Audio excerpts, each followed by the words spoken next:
Ligand को अगर बोला जाए हिंदी वर्ड में तो बोलते हैं सहलग्नी, लेकिन सहलग्नी को हमें मतलब नहीं, हम सीधे जानेंगे लिगेंड क्या है। देखिए आपको कई बार मैं समझा भी चुका हूंगा, जैसे कोई कंपाउंड लिया CuNH3 का होल 4 और सबसे बाहर लिख दिया मैंने SO4। पहले भी कह चुका हूं, वही बात मैं रिपीट दोबारा करता हूं। ये जो वाला जो पार्ट कहलाता है इतना के इतना, जहां तक मैंने ब्लू लाइन खींची है, ये वाला जो पार्ट होता है ये कहलाता है सह आयन, या इसको सॉरी सर, इसको बोलते हैं उप सह संयोजी क्षेत्र। और कोष्टक के बाहर जो कुछ भी लिखा रहा है ये पूरा का पूरा कहलाता है आपका सह आयन। इस बात को ध्यान देना। जो कोष्टक के अंदर पार्ट होता है, जो कोष्टक होता है उसको बोलते हैं उपसह संयोजी क्षेत्र, और बाहर चाहे इधर हो कुछ या कुछ इधर हो, तो सबका सब कहलाता है आपका सह आयन कहलाता है। इस बात ध्यान देना। अब जैसे ही मैंने आपको पहले बताया, जैसे ही ब्रैकेट स्टार्ट होता है, स्टार्ट होने के बाद जो कुछ यहाँ मिलता है वो कहलाता है आपका सेंट्रल मेटल एटम, जिसे हिंदी वर्ड बोलते हैं केंद्रीय धातु परमाणु। और आपके पास जो कुछ भी ये बच्चा है, मतलब ये समझिए केंद्रीय धातु परमाणु के पास जो कुछ भी बचता है वह सबका सब आपका लिगेंड कहलाता है। चाहे कोई कितना ही बड़ा कंपाउंड करना, जैसे मैं एक कंपाउंड लिया, इधर लिख दिया Pt और लिख दिया Cl Br और लिख दिया मैंने H2 का होल 4 और लिख दिया CH3NH2 और कोष्टक बंद करके लास्ट में दिया एक Cl और, ठीक है। अब मैंने इस कंपाउंड में कहा कि बताइए इस यौगिक में, देख लीजिए इस यौगिक में अगर आपसे पूछ लिया जाए कि कौन लिगेंड है और कौन सह आयन है, या मतलब क्या क्या है इसमें, तो देखिए मैंने आपको पहले कहा कि जो कोष्टक होता है आपका, कोष्टक जो है इस पूरे कोष्टक को हम बोलते हैं उपसह संयोजी क्षेत्र, और जो बाहर है यह कहलाता है आपका वही सह आयन। अब ब्रैकेट जैसे जो लगा है, इस ब्रैकेट जैसे स्टार्ट हुआ, ब्रैकेट ही लगा, स्टार्टिंग में जो कुछ मिला क्या मिला, Pt मिला, यही आपका सेंट्रल मेटल एटम अर्थात केंद्रीय धातु परमाणु है। कोष्टक स्टार्ट हुआ, जो कुछ भी है वही सेंट्रल मेटल एटम वाला केंद्रीय धातु परमाणु है। इसके बाद जो कुछ बचा आपका Cl बचो, Br बचा, H2 4 है, CH3N2 सबका सब लिगेंड है, पूरा का पूरा क्या है, लिगेंड है। इससे पता चलता है कि संकुल यौगिक में लिगेंड एक भी हो सकता, जैसे एक प्रकार को भी हो सकता या कई प्रकार को हो सकता। तो अगर आपने केंद्रीय धातु परमाणु को आप पहचान लिया, जैसे ब्रैकेट स्टार्ट हो जो कुछ मिला वही केंद्रीय धातु परमाणु, और इसके बाद चार कुछ हो उधर, वो सब का सब लिगेंड कहलाता है। इस बात को आप समझ में आ चुकी होगी, ठीक है। अब यही लिगेंड की बात होती है हमारे यहाँ पर, परिभाषा क्या कहती है लिगेंड की, लिगेंड कहता है कि जटिल यौगिक में, तो ये जो वाला यौगिक जो लिखा होता है ना, ये लिखा है, ये लिखा है, ये लिखा, तीन दिया, कोई भी जटिल यौगिक हो उसमें उपस्थित कोई भी परमाणु हो, कोई अणु हो या कोई आयन ग्रुप में, परमाणु के रूप में जैसे Cl लिखा है जो परमाणु के रूप में है, जी यौगिक के रूप में है, तो कोई भी अणु हो, तो कोई भी परमाणु हो या कोई अणु हो या कोई आयन हो जो उपसह संयोजी क्षेत्र मतलब इस पूरे ब्रैकेट में मैं CMA के साथ मतलब केंद्रीय धातु परमाणु के साथ उपसह संयोजी बंध बनाने में दाता का कार्य, मतलब केंद्रीय धातु परमाणु के साथ इलेक्ट्रॉन दान करे, केंद्रीय धातु परमाणु को इलेक्ट्रॉन देता हो,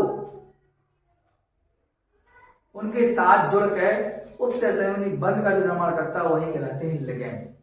आपको कोई भी क्वेश्चन दिया जाता है और उस क्वेश्चन में जिस प्रकार क्वेश्चन दिया जाता है पूछा जाता है कि बताइए इसमें कितने भिन्न प्रकार के लिगेंड है, लिगेंडों की संख्या कितनी है, ये पूछा जाए। परिभाषा आती है, आप देखिए समझ में, इतनी परिभाषा आप बार बार पढ़ें समझ में आएगी। देखिए क्या प्रक्रिया कहता है, ध्यान देना।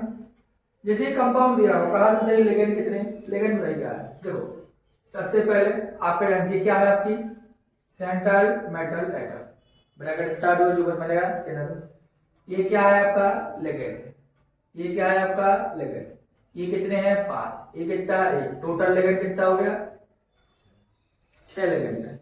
कौन सी बात होगी, ये ध्यान देना। आइए लिगेंड की वर्गीकरण की बात करें, लिगेंड कितने टाइप के होते हैं, उनकी संरचना क्या होती है, उन पर हम बात कर रहे हैं। ठीक है, ये आए डाले हेडिंग आपके लिए लिगेंड का वर्गीकरण, क्लासिफिकेशन ऑफ लिगेंड। लिगेंड का वर्गीकरण क्या होता है उस पर हम आपके साथ चर्चा करें। तो इतनी बात आप भिन्न प्रकार के लिगेंड तो समझ जाएंगे 10-15 मिनट में, 5-10 के अंतराल में। अब लिगेंड का जो वर्गीकरण होता है, तो लिगेंड दो टाइप के वर्गीकृत होते हैं, अर्थात क्लासिफाइड होते हैं। एक लिगेंड होता है आपका आवेश के आधार पर भी कुछ लिगेंड होते हैं, और एक लिगेंड होता है आपका बोले तो हम कह सकते हैं संयोजकता के आधार पर। आवेश मतलब धनावेश, आवेश मतलब ऋणावेश, आवेश मतलब उदासीन, कोई आवेश ना हो। संयोजकता, एक संयोजकता है कि दो संयोजकता है कि बहुत सारी संयोजकता, इस आधार पर बैलेंसिंग कितनी है, जिसे हम बोलते हैं डेंसिटी। ठीक है, अब ध्यान देना लिगेंड का वर्गीकरण की बात करें, पहला वर्गीकरण हम लेते हैं आवेश के आधार पर, लिख लेना अपना, आवेश के आधार पर, on the basis of charge. आवेश के आधार पर लिगेंड कितने होते, तो मैंने अभी बोला भी है, आवेश के आधार पर तीन टाइप। पहला आपका ऋणावेश लिगेंड या ऋणावेशित लिगेंड, पहला तो लिगेंड का ये वर्गीकरण होगा। दूसरा आपको पता होना चाहिए, दूसरा उदासीन लिगेंड, मैं देखू ना देखू इधर लिखना, देख लेना, उदासीन लिगेंड। तीसरा धनावेशित लिगेंड,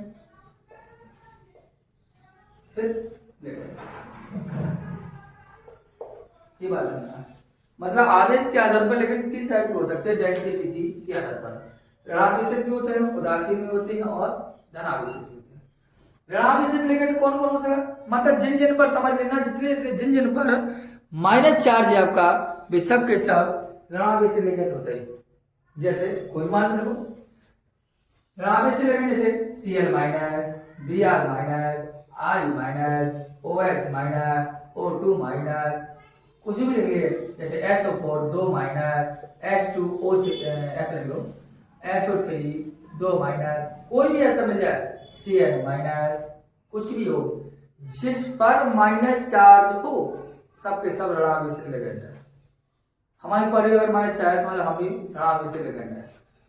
उदासीन लिगेंड कोई चार्ज ही ना हो, वे सबको उदासीन, जैसे H2O हुआ, ROH हुआ, C2H En हुआ, En हाँ En क्या है इसके बारे में बात करूंगा मैं।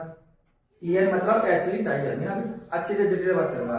तो H2 हुआ, En ROH हुआ, En हुआ, ऐसे कुछ भी हुआ, ये सब के सब उदासीन लिगेंड है। अब धनावेशित लिगेंड का जैसे इसमें फेमस एग्जांपल है NO+, नाइट्रोसोनियम आयन, जिस पर प्लस चार्ज ऋणावेशित, जिस पर माइनस चार्ज ऋणावेशित, कुछ ना हो उदासीन। मतलब ऐसे कह सकते हैं यौगिक जो आते हैं H2O, ROH, NH3, ये सब के सब क्या है, ओनली NO, सब के सब क्या उदासीन है। इधर NO+, इधर NO ओनली का चार्ज हो ना हो। तो ये आवेश के आधार पर तीन प्रकार के होते हैं। अगर आपसे पूछे आवेश के आधार पर ना पूछ कर वो पूछ ले संयोजकता के आधार पर कौन कौन होता है, देखो उसको समझिए। दूसरा वर्गीकरण होता है वो है संयोजकता के आधार पर, संयोजकता के आधार पर। संयोजकता के आधार पर बात करें तो कौन कौन होते हैं उसको थोड़ा समझ लीजिए। वो कौन आ रहा है, देखिए संयोजकता के आधार पर अगर हम बात करें तो कई टाइप के होते हैं, देखना ठीक है। पहला होता है एक दंतुल लिगेंड। मोबाइल वाले मत समझिए तुम्हें कहने का फोन आ रहा है, ये साले बैठे हैं चोपले सही के।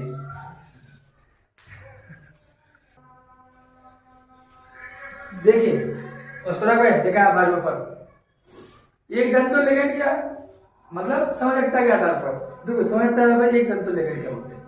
ठीक है, एक दंतुल लिगेंड का मतलब होता है जो एक दाता परमाणु रखते हैं, जो एक दाता परमाणु रखते हैं, मतलब जिनके पास ओनली एक इलेक्ट्रॉन युग्म दान करने के लिए हो, तो वो लगता है आपका एक दंतुल लिगेंड। इधर जैसे जैसे हमारा इसके अंतर्गत कौन कौन आते हैं इसको पता जरूर है। इसके अंतर्गत सभी के सभी जो उदासीन लिगेंड है या इसके अंदर जितने भी ऋणावेशित लिगेंड है, ऋणावेशित लिगेंड, ये सब के दोनों लिगेंड मतलब उदासीन लिगेंड और ऋणावेशित लिगेंड, ये दोनों प्रकार के लिगेंड एक दंतुल के अंतर्गत आते हैं। अर्थात हम कहते हैं NH3 क्या है, एक दंतुल लिगेंड। हमने कहा Cl- क्या है, एक दंतुल लिगेंड। हमने कहा Cl क्या है, एक दंतुल लिगेंड। हमने कहा ROH क्या है, एक दंतुल लिगेंड। हमने कहा ये नहीं, NH3 क्या है, एक दंतुल लिगेंड। NO क्या, बस En नहीं है, एक दंतुल लिगेंड। इसको जरूर मान के चलना। En एक दंतुल लिगेंड नहीं है, बार बार रिपीट करता हूं, आपको भी करता हूं। En एक दंतुल लिगेंड है, द्विदंतुल लिगेंड। यहाँ पे उदासीन के लिए आपने समझाया था। लगभग में सभी उदासीन लिगेंड और सभी ऋणावेशित लिगेंड एक दंतुल लिगेंड की श्रेणी में आते हैं जो एक दाता परमाणु दान करता है। तो मैं एग्जांपल लिखने आ सकता है ना, जी तो सभी और 1 2 3 4 ये सब के सभी दंतुल है। NH3 हुआ, ROH हुआ, H2 हुआ, NO हुआ, Cl, Br, IOH सब के सभी दंतुल। देखिए अब देखिए दूसरी प्रक्रिया है द्विदंतुल लिगेंड। द्विदंतुल लिगेंड का नाम, द्विदंतुल लिगेंड का मतलब है जिसके पास दो दाता परमाणु होता है। मतलब द्विदंतुल लिगेंड मतलब है जो दो दाता परमाणु होता है। मैं ये बात नहीं बता रहा हूं कि दंतुलता का मतलब क्या है, केवल हमने इस लेसन की इस समझिए सेकेंड लास्ट वीडियो है इंपॉर्टेंट क्वेश्चन की, जिनमें 2-3 वीडियो कंप्लीट हो चुकी। अगली वीडियो एक वीडियो और आएगी आपकी, और ये लेसन के सभी इंपॉर्टेंट पॉइंट कंप्लीट हो चुके हैं। केवल इतनी चीजें पढ़ना है खास चौपड़ को, तो ये लेसन पूरा आपका कंप्लीट है। ठीक है, द्विदंतुल लिगेंड कौन कौन है उसको और समझ लेंगे। देखिए द्विदंतुल लिगेंड होगा क्या आपका, ध्यान से सुनना। द्विदंतुल लिगेंड जो दो दाता परमाणु रखता है वही द्विदंतुल लिगेंड है। जैसे एग्जाम्पल में बात करें तो EN जिसे बोलते हैं sir ethylene diamine, ethylene diamine. ठीक है, जैसे हमने कहा OX का मतलब होता है ऑक्जेलेट।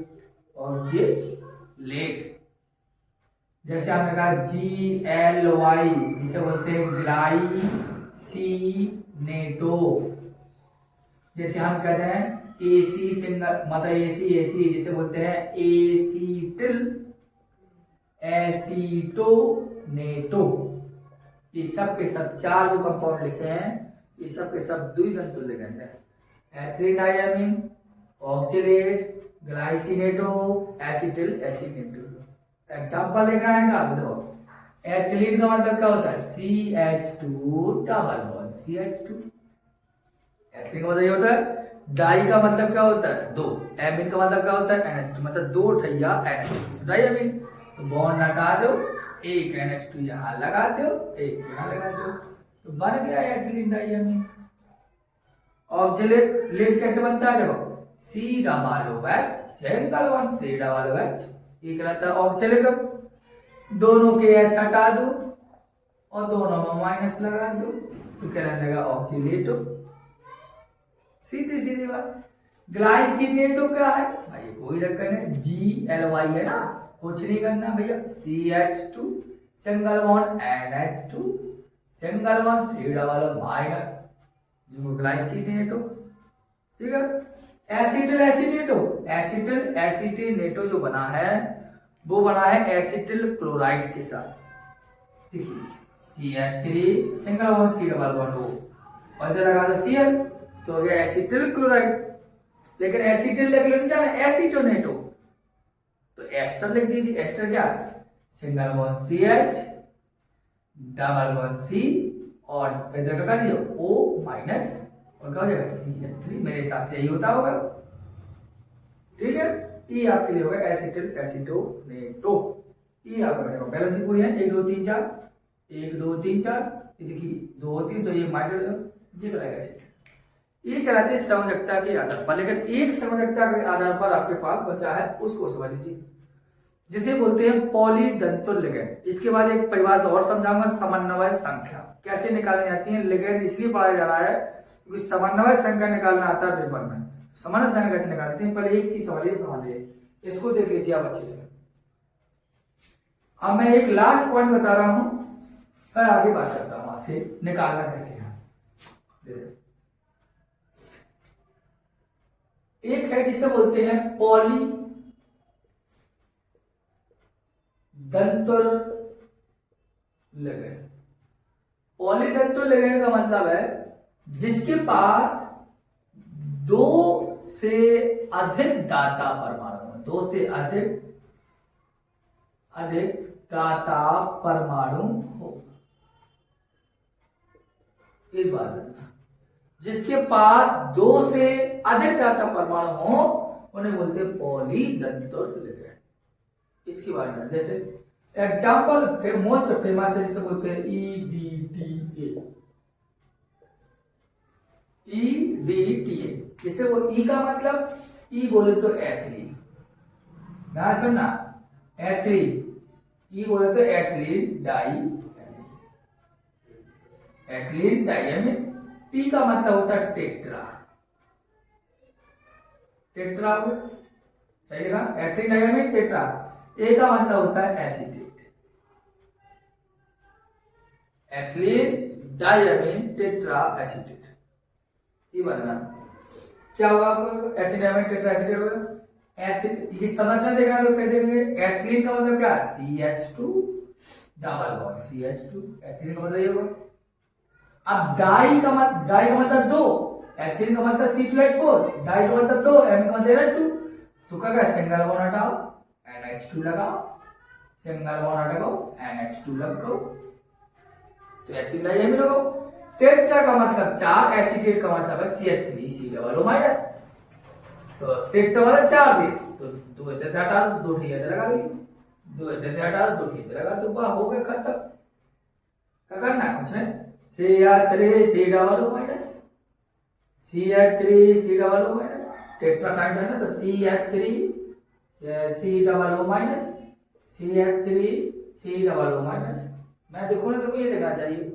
अब आप बैलेंस ही देख लो, किसी की कम हो ज्यादा होगी, देखो इस कार्बन की बैलेंस देखो कितनी है, एक तो ज्यादा रह गई और 3 ये हो गई 4, ये जोड़ो 5, ये से एक हाइड्रोजन हटा जाता, इधर टोटल केवल 2, इधर टोटल 2, इधर टोटल 2, इधर टोटल 2, मतलब बैलेंसिंग के हिसाब से ये बन गया आपका एथिलीन डाइएमीन टेट्रा एसीटेट। आशा करते हैं इतनी बात आपको ब्रेन में बैठ चुकी होगी। अब हम चलते हैं समन्वय संख्या पर, लिख लीजिए।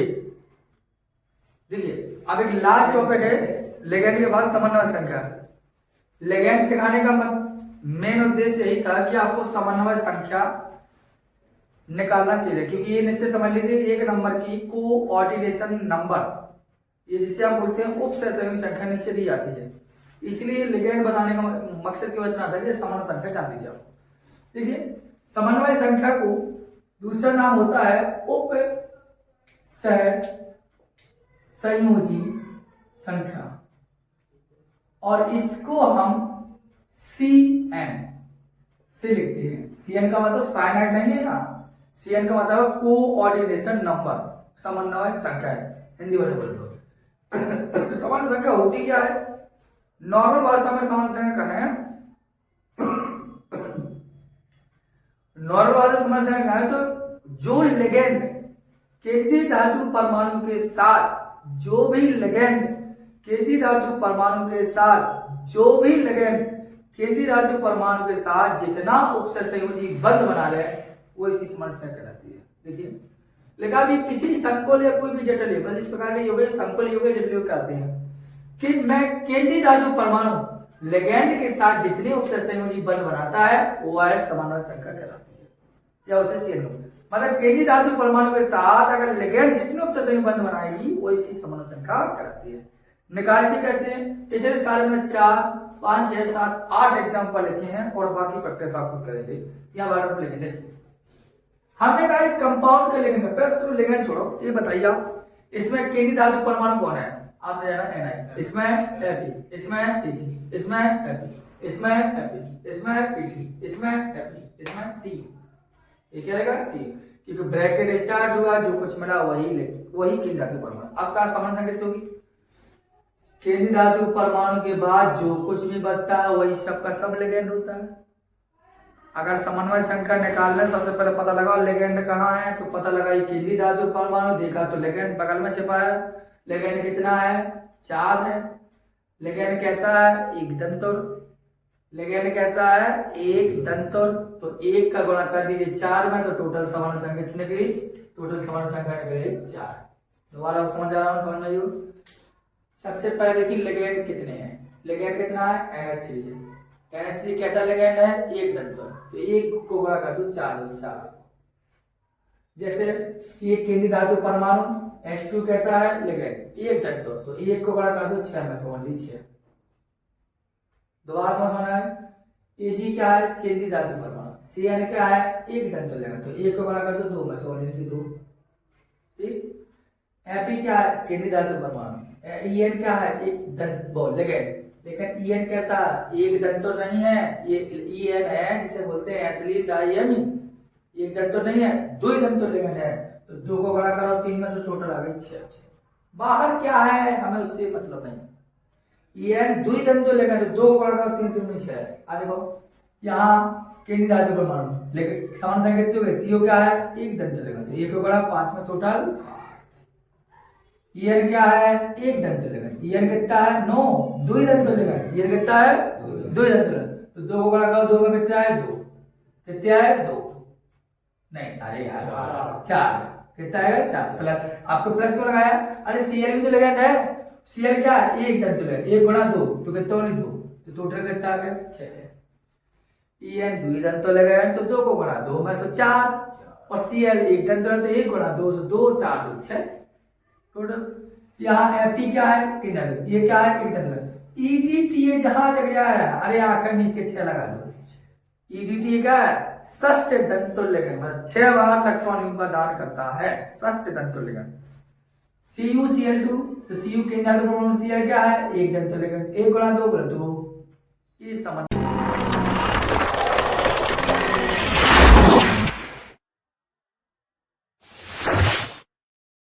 हेलो बच्चों, मैं हेमंत प्रजापति आप सबका स्वागत करता हूं आपके अपनी प्यारी सी चैनल HP केमिस्ट्री क्लासेस में। ये बच्चों हम वही सीरीज चला रहे हैं जो आप जानते भी हैं। सीरीज क्या है, UP board exam. UP board exam में जो टर्म हमारे इंपॉर्टेंट होते हैं, जो आते ही आते हैं, 100% आते हैं, उन पर हम बात करते हैं। मतलब इंपॉर्टेंट क्वेश्चनों की सीरीज पर आए हैं। इसके पहले भी आपने कई वीडियो देखी होंगी, अगर नहीं देखी है तो कृपया कर जाकर देख लीजिए। कैसे प्राप्त करोगे, ये वीडियो भी हमने दी। मार्कोनी का, एंटी मार्कोनी का खैरास प्रभाव, इसको भी हमने आपको समझाया। तमाम ऐसी वीडियो को हमने अपलोड किया है अभी कुछ दिनों में, उनको देखिए। आज हम लेकर आए हैं जो निश्चित है कि 2 नंबर में आपको मिलना ही मिलना है, जो नाम है उपसेल संयोजी यौगिकों का IUPAC नामकरण। आशा करते साफ दिखाई दे रहा होगा, थोड़ा ध्यानपूर्वक समझें। मैं भी धीरे धीरे पढ़ाऊंगा क्योंकि एक कमेंट आया था कि सर थोड़ा स्लो पढ़ाइए, तो मैं स्लो ही पढ़ाऊंगा आज आपको, जिससे आपको सही लगे। वीडियो को देखिए, कोई समस्या हो तो कमेंट बॉक्स में कमेंट करें, मैं आगे देख चलूंगा। चलिए पहले तो बात कि उपसेल संयोजी यौगिक का नामकरण करना है। जैसे कि कंपाउंड लिखा हो K4 FeCN का होल 6, ये कंपाउंड लिखा। और इस कंपाउंड में आपको पता है प्रक्रिया क्या होती है, आपको पता है बाहर जो चीज होती है वो आपका सह आयन कहलाता है, या इसको हम काउंटर आयन भी कहते हैं। इस बात को ध्यान देना। बाहर ब्रैकेट के बाहर जो कुछ भी लिखा होता है उसे सह आयन या काउंटर आयन कहते हैं। और जो पूरा ब्रैकेट जो होता है इधर से इधर तक, इस पूरे ब्रैकेट को कहते हैं हम उप सह संयोजी क्षेत्र या आयन मंडल। ध्यान से मेरी बात को समझना, या इसी क्या बोलते हैं हम, आयन मंडल कहते हैं। क्या कहते हैं इनको हम, आयन मंडल। साफ दिखाई दे रहे होगा। जो ब्रैकेट के बाहर होता है उसे हम सह आयन या काउंटर आयन कहते हैं, और जो ब्रैकेट जो पूरा है उस ब्रैकेट को बोलते हैं उपसंयोजी क्षेत्र या आयन मंडल। ठीक है, इतनी बात क्लियर हो गई आपकी। अब ब्रैकेट जैसे ही स्टार्टेड होता है, उस ब्रैकेट जैसे ही स्टार्टेड होता है जो कुछ मिलता है उसे बोलते हैं सेंट्रल मेटल एटम, केंद्रीय धातु परमाणु।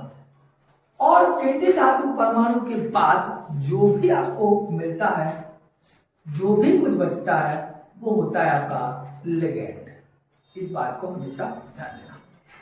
ठीक है, जो बाहर होता है सह आयन या काउंटर आयन है। ब्रैकेट जो कुछ होता है उसे बोलते हैं उपसंयोजी क्षेत्र या उसको बोलते हैं आयन मंडल या उपसंयोजी क्षेत्र मंडल। ब्रैकेट स्टार्ट हुआ, जो मिलेगा उसे केंद्रीय धातु परमाणु कहते हैं, और केंद्रीय धातु परमाणु के बाद उपसंयोजी क्षेत्र में जो कुछ भी मिले आपको वो सब का सब लिगेंड कहलाता है। इतनी बात समझ में। यहाँ पर हमें इस प्रकार के कंपाउंड या कुछ कंपाउंड मैंने यहाँ भी लिखा है, एक चीज लिखा है आपका, ये भी लिखा है। इन कंपाउंडों के आईयूपीएसी ने 100% आते ही आते हैं। मेरा तो ऐसा मानना है कि 100% आती है, इसलिए 2 नंबर को आज के लेक्चर में जितने मिनट का होगा कम से कम ही होगा, कंप्लीट हो जाएगा। और कुछ कर आप करें एग्जाम्पल और हमें आप बताएं। देखिए, इसको मैं अलग करता हूँ, इसको आप लिख लेना और समझ लेना। ये कुछ है, किताबों में तो बहुत सारे रूल होते हैं, नियम होते हैं, लेकिन केवल 5 रूल में आपका पूरा बीड़ा पार हो जाएगा। केवल 5 रूल पढ़ना है आपको और सब कुछ कंप्लीट है। ये 5 रूल है, इनको समझना है। सबसे पहली बात हमेशा ध्यान देना, पहला रूल कहता है कि जो संकुल यौगिक होगा, जो कॉम्प्लेक्स कंपाउंड है या जो आयन है, उस संकुल यौगिक हो या संकुल आयन हो, उसमें क्या करते हैं, धनायन को हम पहले लिखते हैं, ये याद देना, और ऋणायन को बाद में लिखते हैं। धनायन को करते हैं हम पहले लिखते हैं और ऋणायन को बाद में। मतलब जैसे आपको दिख रही है, ये नॉर्मल कंपाउंड है, जैसे NaCl होता था तो Na में प्लस है और Cl माइनस होता है, तो Na धनायन है ना, तो पहले लिखा ना। कि तुझे संकुल आयन नहीं है लेकिन धनायन है तो पहले का ऋणायन बाद में। तो ध्यान देना हमेशा कि धनायन को पहले, नाम जब बनाएंगे तो धनायन को पहले और ऋणायन को बाद में लिखेंगे। जैसे कंपाउंड दिया था अभी K4 FeCN का होल से, और देखो धनायन को पहले, आप जानते हैं K पे हमेशा +4 होता है, तो इसलिए इसका पहले नाम लिखते हैं। यही तो उसने कह रहा है कि धनायन को पहले, तो धनायन पोटेशियम है, ये पॉजिटिव में होता है तो इसको पहले लिखेंगे और ऋणायन को बाद में लिखते हैं। इस बात को ध्यान देना। दूसरा बात कहता क्या है कि उपसंयोजी जो क्षेत्र होगा, जो ब्रैकेट होता है, जैसे ये ब्रैकेट है, ये ब्रैकेट, इस ब्रैकेट जब ये धनायन है आपका, ब्रैकेट के बाहर जो कुछ है उसको बाहर ही लिखें, इधर जो कुछ है उधर ही लिखें। और ब्रैकेट के अंदर उपसंयोजी क्षेत्र, ब्रैकेट ही उपसंयोजी क्षेत्र कहलाता है।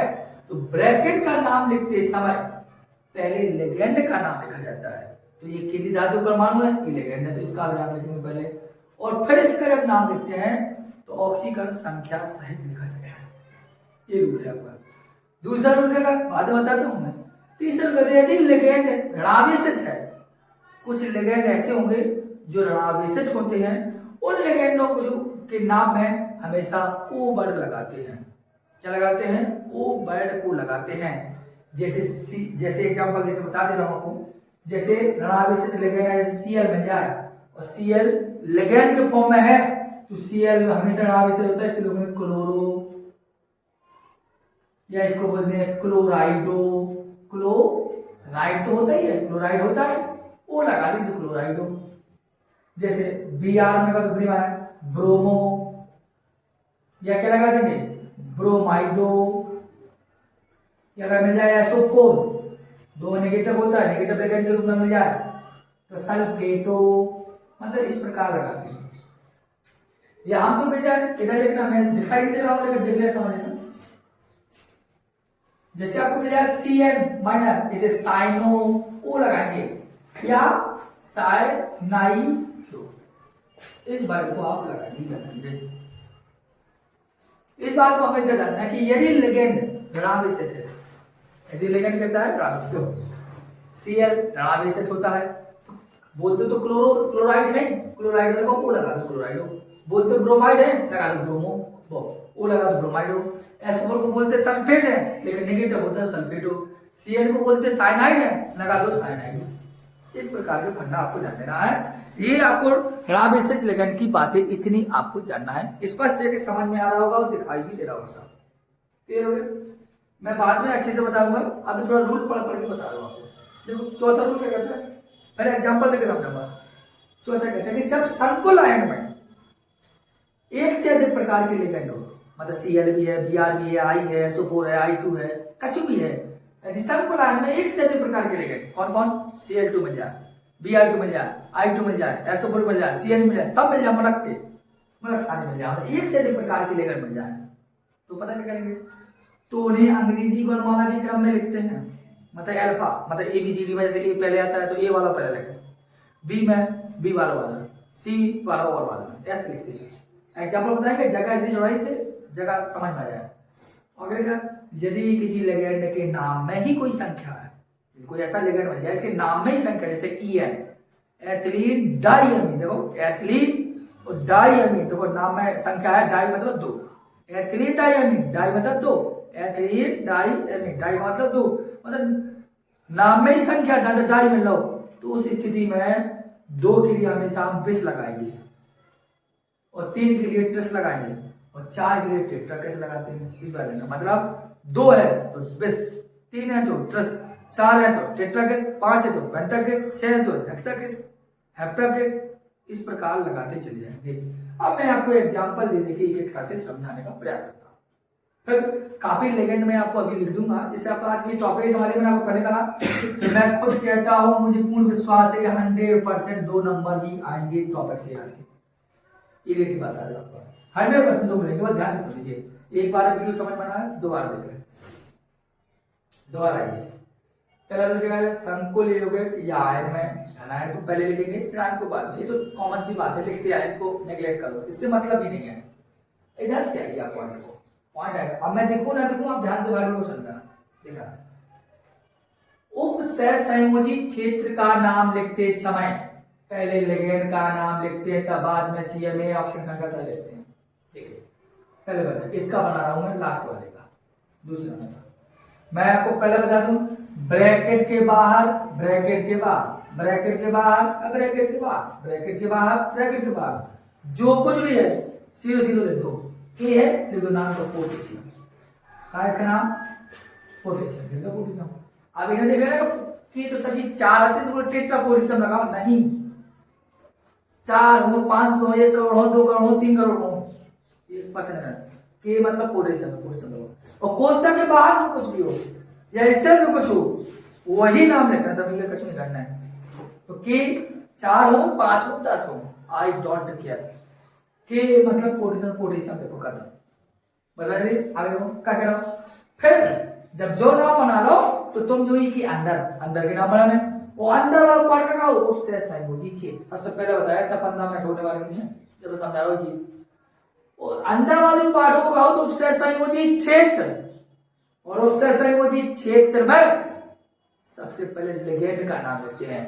तो ब्रैकेट स्टार्ट हुआ, जो मिला हुआ है केंद्रीय धातु परमाणु, ई के बाद जो कछु CN 6 ठैया है तो सब लिगेंड, तो 6 है तो लिख दो हेक्सा, क्या लिख दो बच्चा, हेक्सा। और CN देखो क्या बताओ, तो CN नेगेटिव, साइनो या साइनाइडो, वो लगाएंगे CN साइनाइड, अभी लिख दूंगा और अच्छे से, तो लगा दो साइनो या साइनाइडो। तो पोटेशियम अंदर बढ़े तो हेक्सा साइनो, अंदर को सबसे पहले लेवल का नाम लिखते हैं। साइनो के बाद Fe का होता है फेरेट, क्या लिखेंगे, और ऑक्सीजन संख्या लिखेंगे। देखो क्या लिखा, कुछ कहा है ना, खुद देखो देखेगा। उपसहसंयोजी क्षेत्र, उपसहसंयोजी क्षेत्र का मतलब ब्रैकेट, उपसहसंयोजी मतलब ब्रैकेट। तो उपसहसंयोजी क्षेत्र का नाम लिखते समय पहले लिगेंड का भैया लिख दिया, ये इसका नाम लिगेंड का लिख दिया, लिखते तथा बाद में CMA का नाम, CMA मतलब केंद्रीय धातु परमाणु का नाम, CMA का नाम ऑक्सीजन संख्या सहित लिखते हैं, मतलब ऑक्सीजन संख्या सहित लिखने, मतलब ऑक्सीजन संख्या भी लिखने की केंद्रीय धातु परमाणु। अब 8 क्यों लगाया उसको मैं बताऊंगा, अभी एक पॉइंट छूट गया मेरा, उसको बात करूंगा। एक लगाएंगे, कैसे तो समझना। फिर आप इस ऑप्शन में देखते हो कि 2 निकलेगी, कैसे 1 के की 1 तो 4 के की 4 और ई की निकालने है और सी एन की है 6, सी एन 6 है तो 2 4 और 6 तो घटा दो कितनी बची 2, तो रोमन में ब्लू हो गया आंसर खत्म कंप्लीट। ई को देखो बना लिया, कैसे बनाएंगे देख रहे हो, मैं दोबारा कह रहा हूँ इसका बनाएंगे। मैं देखो ध्यान से सुना, ई के इधर कछु है का, इधर कछु है का नहीं आना तो बस इधर से मतलब अंदर बढ़ो सीधा, वो अंदर बढ़ने से ले ले लेगेंड को पकड़ो, किसको पकड़ो देखो लेगेंड कौन है मतलब कौन है ये सी यू केंद्रीय धातु पर मानो और जो लेगेंड अर्थात हेक्सा क्या लिख दो और एनएच3 मतलब एमीन। अगर नहीं है यार मैं लिखूंगा, मैं केवल एग्जाम उदाहरण समझा रहा उसका। NH3 का बोलते हैं एमीन, हेक्सा एमीन। अब कॉपर है तो कॉपर इधर लिखना थोड़ा सा दिक्कत हो जाए, इधर मिल जाएगा कॉपर ठीक आएगा ऊपर। अब ऑक्सीजन संख्या लिखेंगे, क्या लिखेंगे अरे भैया कितने चढ़े पे बस रखा था 3 1 2 3। अब कैसे बात है, अरे सर जी है ना सीयू की निकालने तो सीयू माने x और NH3 की वो 0 और बस ये केवल 3 2 0 3 चढ़ा दो वो लेके इधर ले देंगे पीछे आयन क्या ले देंगे उसका रीजन क्या है, उसका रीजन है जब संकुल क्षेत्र पर, जब उससे संयोजी क्षेत्र पर या मंडल क्षेत्र पर चिन्ह चढ़ा हो प्लस या माइनस का तो उसे पीछे आयन वर्ड अवश्य लगाएंगे। ये नियम हुआ। आगे देखो ये तो दोनों बताया थे लेकिन डरावी से तो कू लगाएंगे क्लोराइडो फ्लोराइडो ब्रोमाइडो आयोडाइडो हाइड्रोक्साइडो ऐसा ओ वर्ड लगाएंगे। अगर वो लेगेंड के फॉर्म में है तो लगाएंगे वो, अब सीएल वो बाहर हो तो नहीं लगाएंगे वो। तो देखो आगे मैंने कहा जब संकुल आयन में एक से अधिक प्रकार के लेगेंड हो तो नागरिक बोला मैं क्रम में लिखते हैं, इसको लिख लीजिए थोड़ा सा देख लीजिए कुछ एग्जांपल अच्छे से। मैंने कहा जैसे मैं लिखा कंपाउंड लिया CO तो लिखा Cl2 और NH3 का होल 4 ये लिखा। मैंने कहा इसको बनाइए, पहले पता लगाइए क्या बनेगा। देखो ये केंद्रीय धातु परमाणु जिसे बोलते हैं कोबाल्ट, जिसे क्या बोलते हैं कोबाल्ट। अब ई के बाद लेगेंड ए भी है लेगेंड ए भी है लेकिन दो लेगेंड आ गए।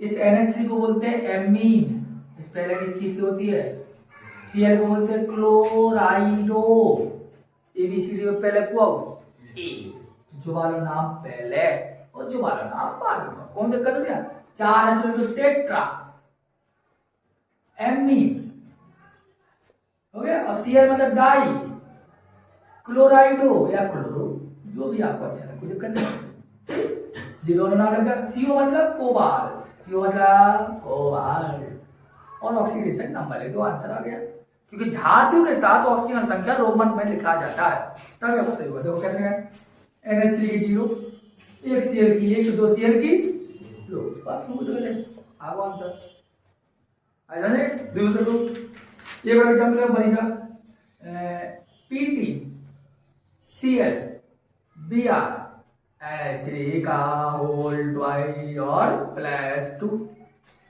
काफी बनाइए कैसे डबल सरल होगा। देखो ये तो भाई अब केंद्रीय धातु परमाणु है ना तो यह तो बाद में लिखने आप कहा था इधर ये Cl भी है Br भी है H3 भी है।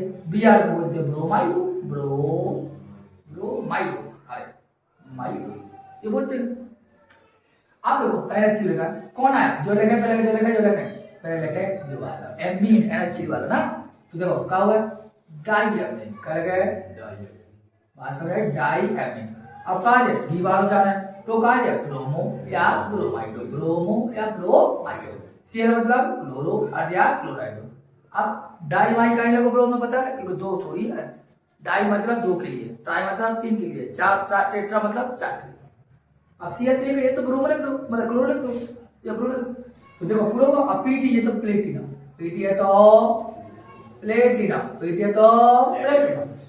अब देखो NH3 0 है ना Cl की माइनस Br की माइनस तो माइनस माइनस माइनस की 2 हो गई और प्लस की 2 अरे 0 आ जाएगा ये देखो निकाल के दिख रहा हूं इसकी। देखो PT की निकाल तो x मान लो प्लस माइनस a ऐसे हो गई। अब NH3 कितनी हो 0 × 2 और बराबर में +2 लगा दो, है ना। अब देखो x और देखो -1 और बराबर +2, ऐसे हो गया ना। तो क्या होगा x -2 इक्वल टू +2 और जो उधर पाएंगे तो क्या हो गई प्लस की 2 हो गई। तो कहा 4 है, 4 का मतलब आई। मैं सोचता था कि 0 हो गई। कितने के चौथे क्लियर हो गया मुझे कैसा निकालते हैं। ये आपको समझ में आएगा चौथा रूल तक। अभी बहुत रूल है, काफी रूल है, समझ में आएगा आपको धीरे धीरे। अब एक कंपाउंड और देख लीजिए इस लास्ट रूल के अंदर। तो तीन लेना अगर देखना है मतलब लिखना होता है देखो COEN का होल थ्राइड और इधर उल्टवाइज है और लिखा है SO, ठीक है।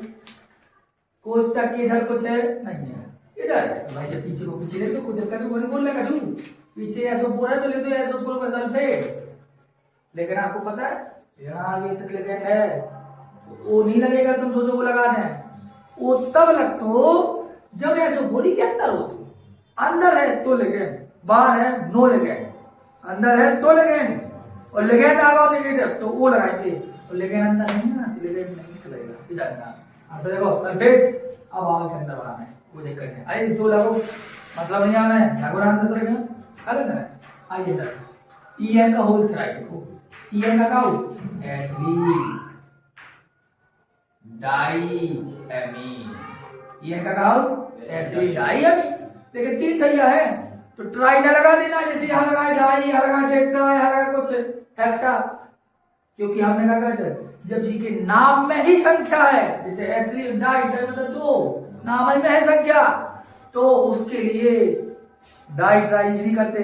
अगर 2 है वो तो लगाओ 20, 3 है लगाओ 30, 4 है तो टेट्राकिस, 5 है तो पेंटाकिस। ये कितने हैं 3 तो लगा दो 30 और कोष्टक ऐसे बंद कर दिए बस।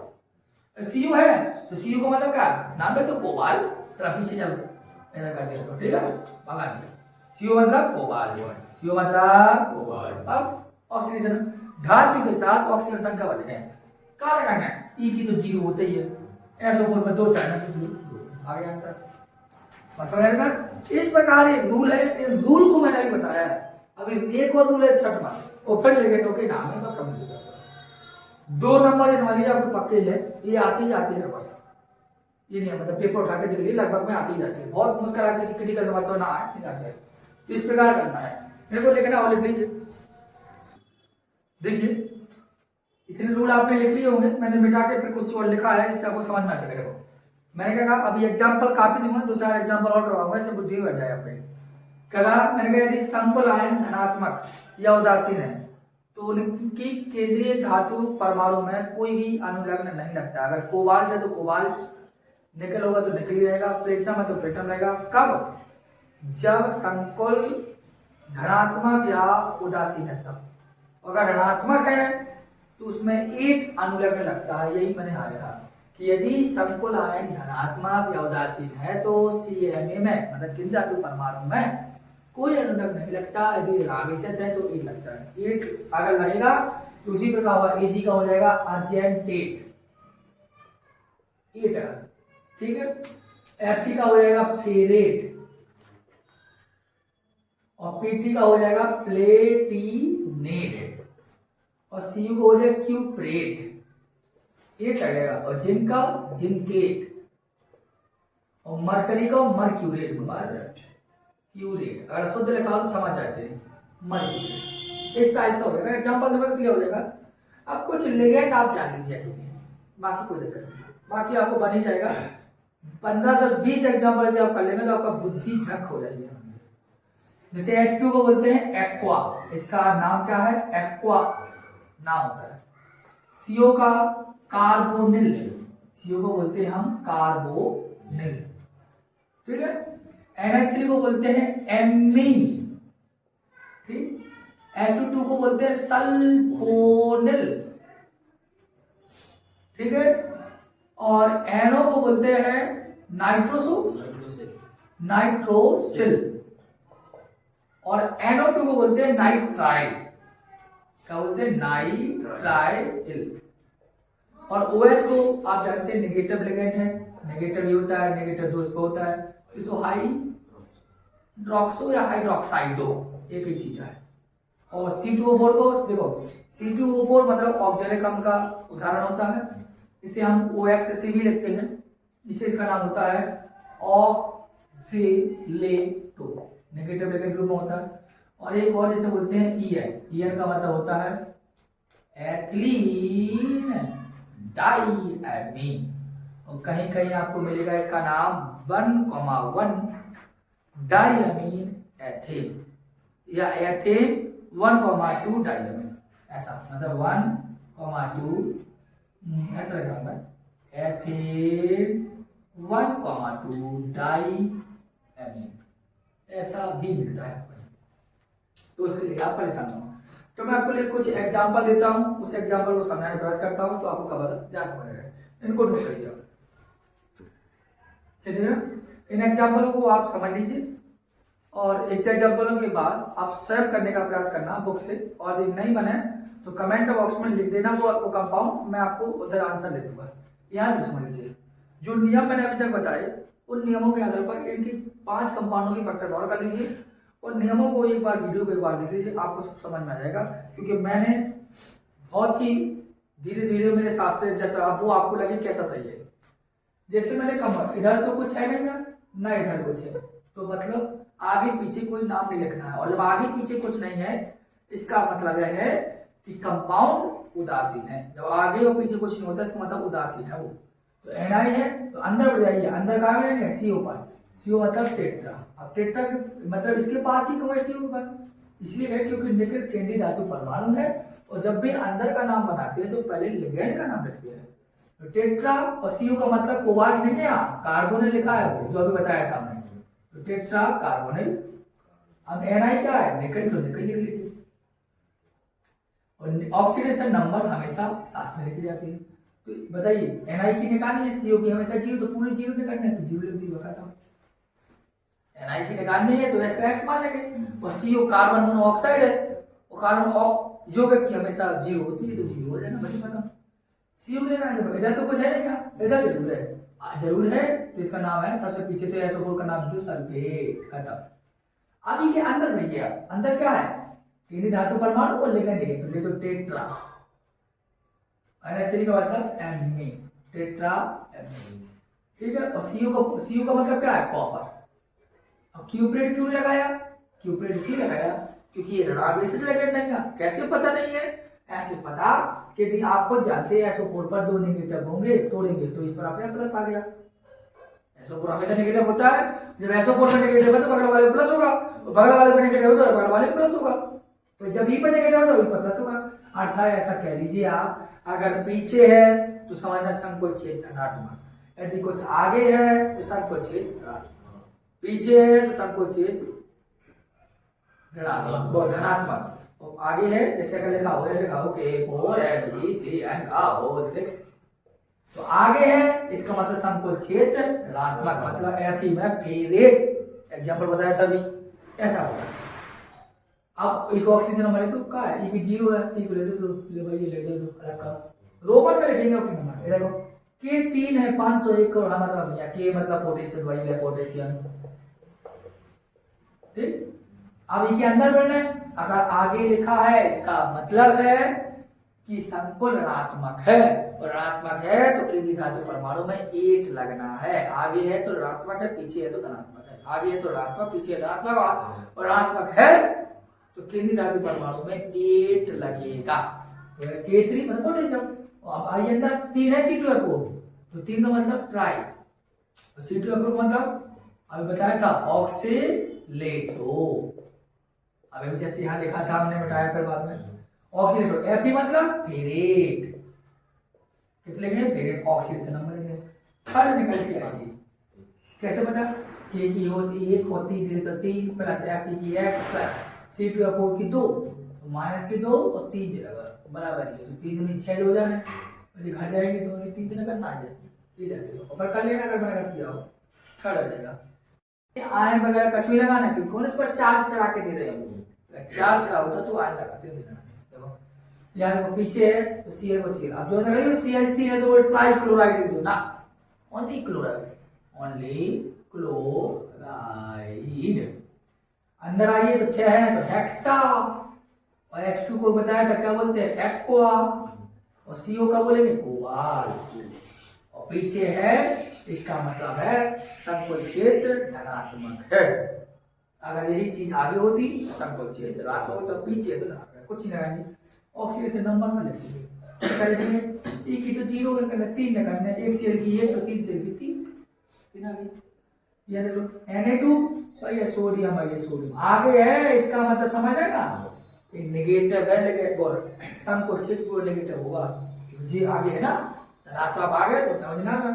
सोडियम अब अंदर आइए आप, F कितने हैं, जो धातु हो गया जो F है, ऑक्सीजन है लेकिन इसके साथ ऑक्सो लग जाएगा, F कितने हैं 4, जो टेट्रा फ्लोराइडो या फ्लोरो या फ्लोराइडो, O का मतलब ऑक्सोफ्लोराइडो ऑक्सो, ठीक है।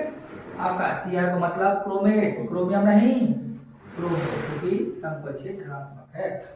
और इसकी आएगी क्या, 4 1 3 आएगी मेरे हिसाब से, नहीं 4 2 इसकी हो जाए, इधर घट जाएगा 4। इस प्रकार ये 5 कंपाउंड के साथ साथ मैं खुद प्रैक्टिस क्वेश्चन बैंक हो, किताब हो। देर बच्चों, जैसा कि आप व्हाइट बोर्ड पर देख भी रहे हैं, यूपी बोर्ड एग्जाम आपके निकट है। उस यूपी बोर्ड एग्जाम निकट होने के कारण ही जिस प्रकार मैं इसके पहले प्रीवियस ईयर में आया था और सभी इंपोर्टेंट क्वेश्चन करवाए थे और लगभग मैं सभी फंसे हुए थे, वैसे ही इंपोर्टेंट क्वेश्चनों की मैं सीरीज लेकर आया हूं आपके सामने। उस सीरीज में पहला वीडियो आपके लिए है वर्नर सिद्धांत। वर्नर सिद्धांत यूपी बोर्ड के लिए बहुत ही ज्यादा इंपॉर्टेंट है, जो आपके सामने दिखाया है। आशा करते हैं कि अच्छा दिख रहा होगा, कोई समस्या हो तो हमें बता सकते हैं। मैंने हेडिंग डाली उससे सही हो गए, ये हेडिंग नहीं है, ये चैप्टर का नाम है आपका। और पॉइंट क्या पढ़ रहे हैं, वर्नर सिद्धांत पढ़ना है। ये थ्योरी मैंने इसलिए लिखा है, इससे आपको समस्या उत्पन्न हो वो अच्छे से समझ सकें, ठीक है। और इसका एग्जाम्पल भी हम अभी आपको सामने ही करेंगे। देखिए पहली बात हेडिंग लिए वर्नर सिद्धांत।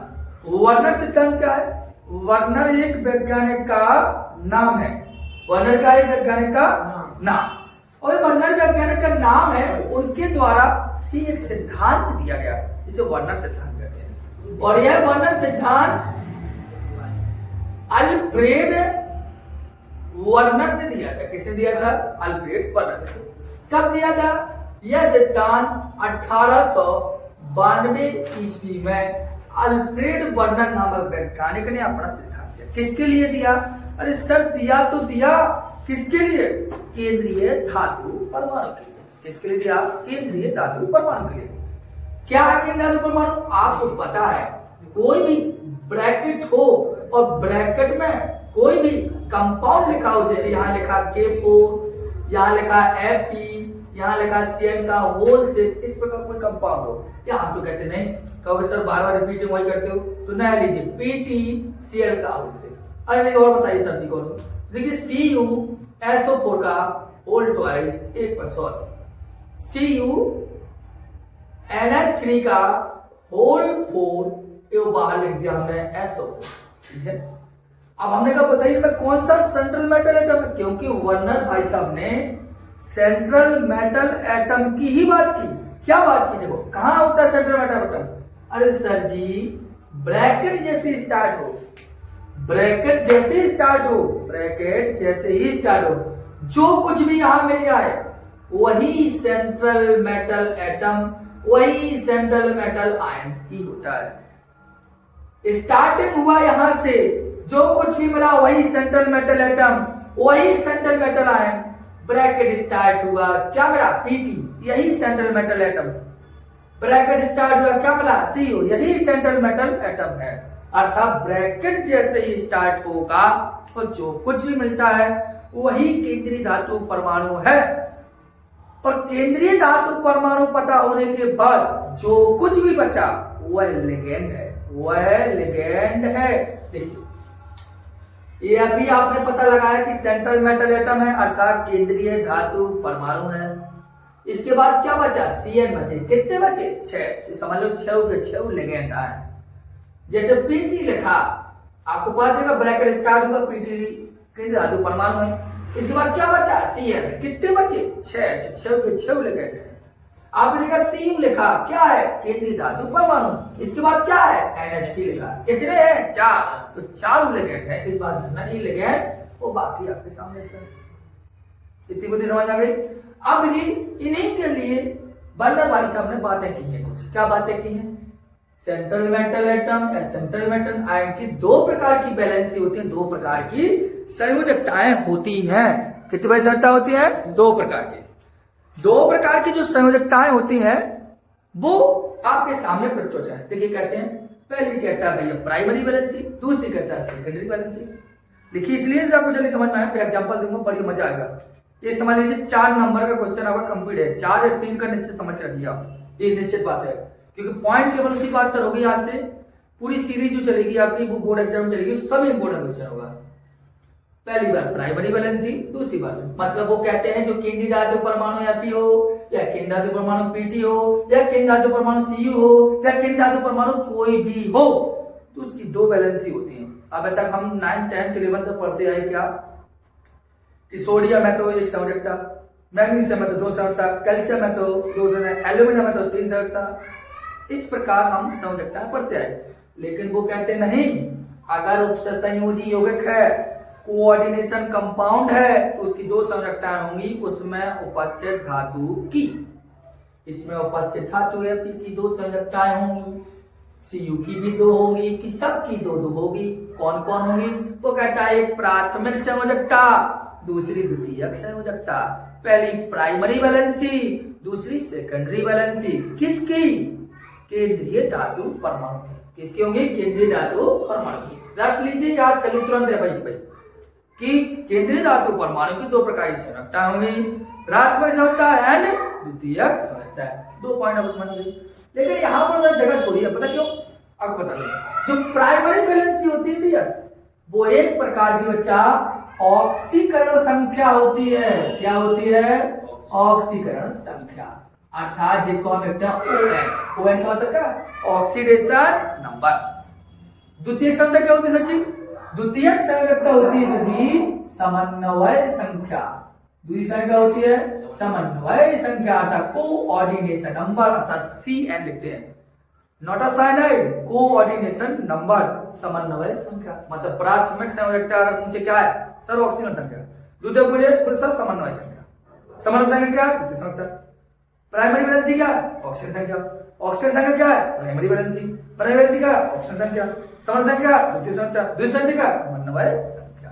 कैसा भी पूछे किया जाए तो वो कहता है कि केंद्रीय धातु परमाणु की 2 प्रकार की संयोजकता होगी, प्राथमिक संयोजकता, द्वितीय संयोजकता। प्राथमिक संयोजकता होगी वो ऑक्सीकरण संख्या होगी, द्वितीय संयोजकता होगी वो समन्वय संख्या होगी।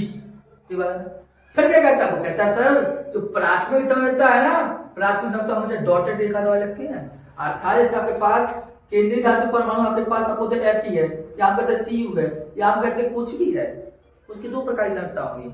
एक होगी प्राथमिक, द्वितीय। प्राथमिक क्या होती है? डॉटेड, मतलब डॉट डॉट लगा दे, समझ लो, प्राइमरी बैलेंसी।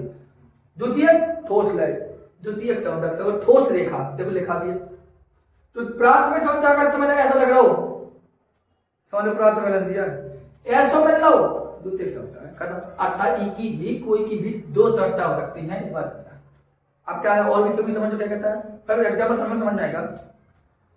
फिर कहता है कि प्राथमिक संयोजकता हमेशा धनात्मक होती है। पहली बात, प्राइमरी जो बैलेंसी होगी वो हमेशा पॉजिटिव होगी, उस पर जो चार्ज वाला सिस्टम होगा वो पॉजिटिव संख्या कहलाती है, जो ऋणात्मक लिगेंड द्वारा संतुष्ट। जब भैया पॉजिटिव होगा तो नेगेटिव तो संतुष्ट करेगा ही, कॉमन सी बात है। तो प्राइमरी बैलेंसी हमेशा धनात्मक होती है और ऋणात्मक लिगेंड द्वारा संतुष्ट होती है, प्रसन्न होती है। आगे ठीक है, ठीक। और द्वितीयक संयोजकता लिगेंड के द्वारा इलेक्ट्रॉन युग्म ग्रहण कर संतुष्ट होती है। जो द्वितीय संयोजकता अर्थात जो समन्वय संख्या है वो इलेक्ट्रॉन युग्म ग्रहण करेगी और फिर संतुष्ट होगी, इधर। और प्राइमरी बैलेंसी ऋणात्मक लिगेंड, द्वितीय संयोजकता इलेक्ट्रॉन ग्रहण करेगी। प्राइमरी बैलेंसी क्या करती है? ऋणात्मक लिगेंड द्वारा द्वितीय संयोजकता इलेक्ट्रॉन युग्म ग्रहण करेगी। अब यहां बताया कि द्वितीयक संयोजकता त्रिविम में, मतलब जो 3D होता है ना, x x y x z x, उस त्रिविम में एक निश्चित ज्यामितीय विन्यास होती है। मैं अभी बता रहा हूँ क्वेश्चन में, लेकिन ज्यामितीय विन्यास बताने से पहले मैं कुछ बातें बताना चाहता हूँ। यहाँ देखिए, जैसे कंपाउंड लिया था हमने, देखो हमने लिया CuH NH3 का होल 4 और लिखा है SO4 लास्ट में। यहाँ कितनी धातु परमाणु कौन है अच्छे बताओ? वो आपको पता है 3 धातु परमाणु में सर जी C। ये क्या है सर जी? Central metal atom. समझ में आती है बात? ब्रैकेट स्टार्ट हो तो मिले सेंट्रल मेटल। अब देखियो मैं दूसरी बात क्या जानूंगा यहाँ? दूसरी बात ये जानूंगा कि इसकी बताइए कितनी वैलेंसी सर? 2 होंगी। कौन कौन सी? एक होगी आपकी फर्स्ट वैलेंसी, एक होगी सेकंड। फर्स्ट वैलेंसी कौन सी होती है सर जी? ऑक्सीजन संख्या होती है। द्वितीय वैलेंसी सर जी द्वितीय समन्वय संख्या। देख रहे हैं तो देखिए मतलब अब मैंने कहा सर जी ये बताइए ऑक्सीजन संख्या इसकी कितनी होती है? निकाल लीजिए। समन्वय संख्या कितनी होती है? निकाल लीजिए। कैसे निकालते हो? आइए ऑक्सीजन संख्या पता लगाने, देखो कॉपर की पता लगानी तो कॉपर की मान लो x, कॉपर के बाद क्या NH3 तो प्लस लगा बीच में, डिफरेंस एलिमेंट्स या डिफरेंस कंपाउंड आए तो बीच में प्लस लगाएं, तो बीच में लगा प्लस। NH3 एक कंपाउंड है उसकी हमेशा 0 होती है तो 0 गुणा 4। अभी के बाद 4 ब्रैकेट हमारा कोली क्या ले लेना है? क्या है? SO4 बीच में लगा प्लस, SO4 की माइनस की 2 और बराबर में 0 लगाएंगे। क्यों लगाएंगे? इस पूरे कंपाउंड पर कोई भी चार्ज नहीं है। क्या हो गया? x प्लस 0 माइनस 2 बराबर 0, तो x बराबर उत्तर पा जाएगा तो प्लस 2। तो ऑक्सीजन नंबर कितना आ गया इसका? प्लस 2। और हमने अभी क्या बताया था कि प्राथमिक संयोजकता धनात्मक होती है, तो भैया प्राथमिक संयोजकता ऑक्सीडेशन नंबर होती है और प्राथमिकता ऑक्सीजन धनात्मक है। ये बात है ना? प्राथमिकता क्या? ऑक्सीजन संख्या। मैंने कहा प्राथमिकता क्या? धनात्मक से देंगे प्लस की वो धनात्मक होती है। तो इससे बाद ऑक्सीजन का अब समन्वय संख्या कैसे निकलेगी? जिससे समन्वय संख्या जो है वो है द्वितीयक संयोजकता। क्या है भैया? कॉपर के बाद जो बच रहा लेगेंड है, लेगेंड क्या है? NH3 है।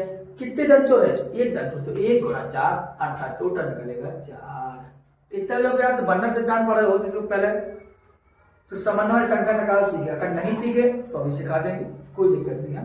इतनी बात समझ जाएगा। इसका मतलब है जो कॉपर है उसकी 2 संयोजकताएं आ गई, एक आई प्लस 2, एक आई 4।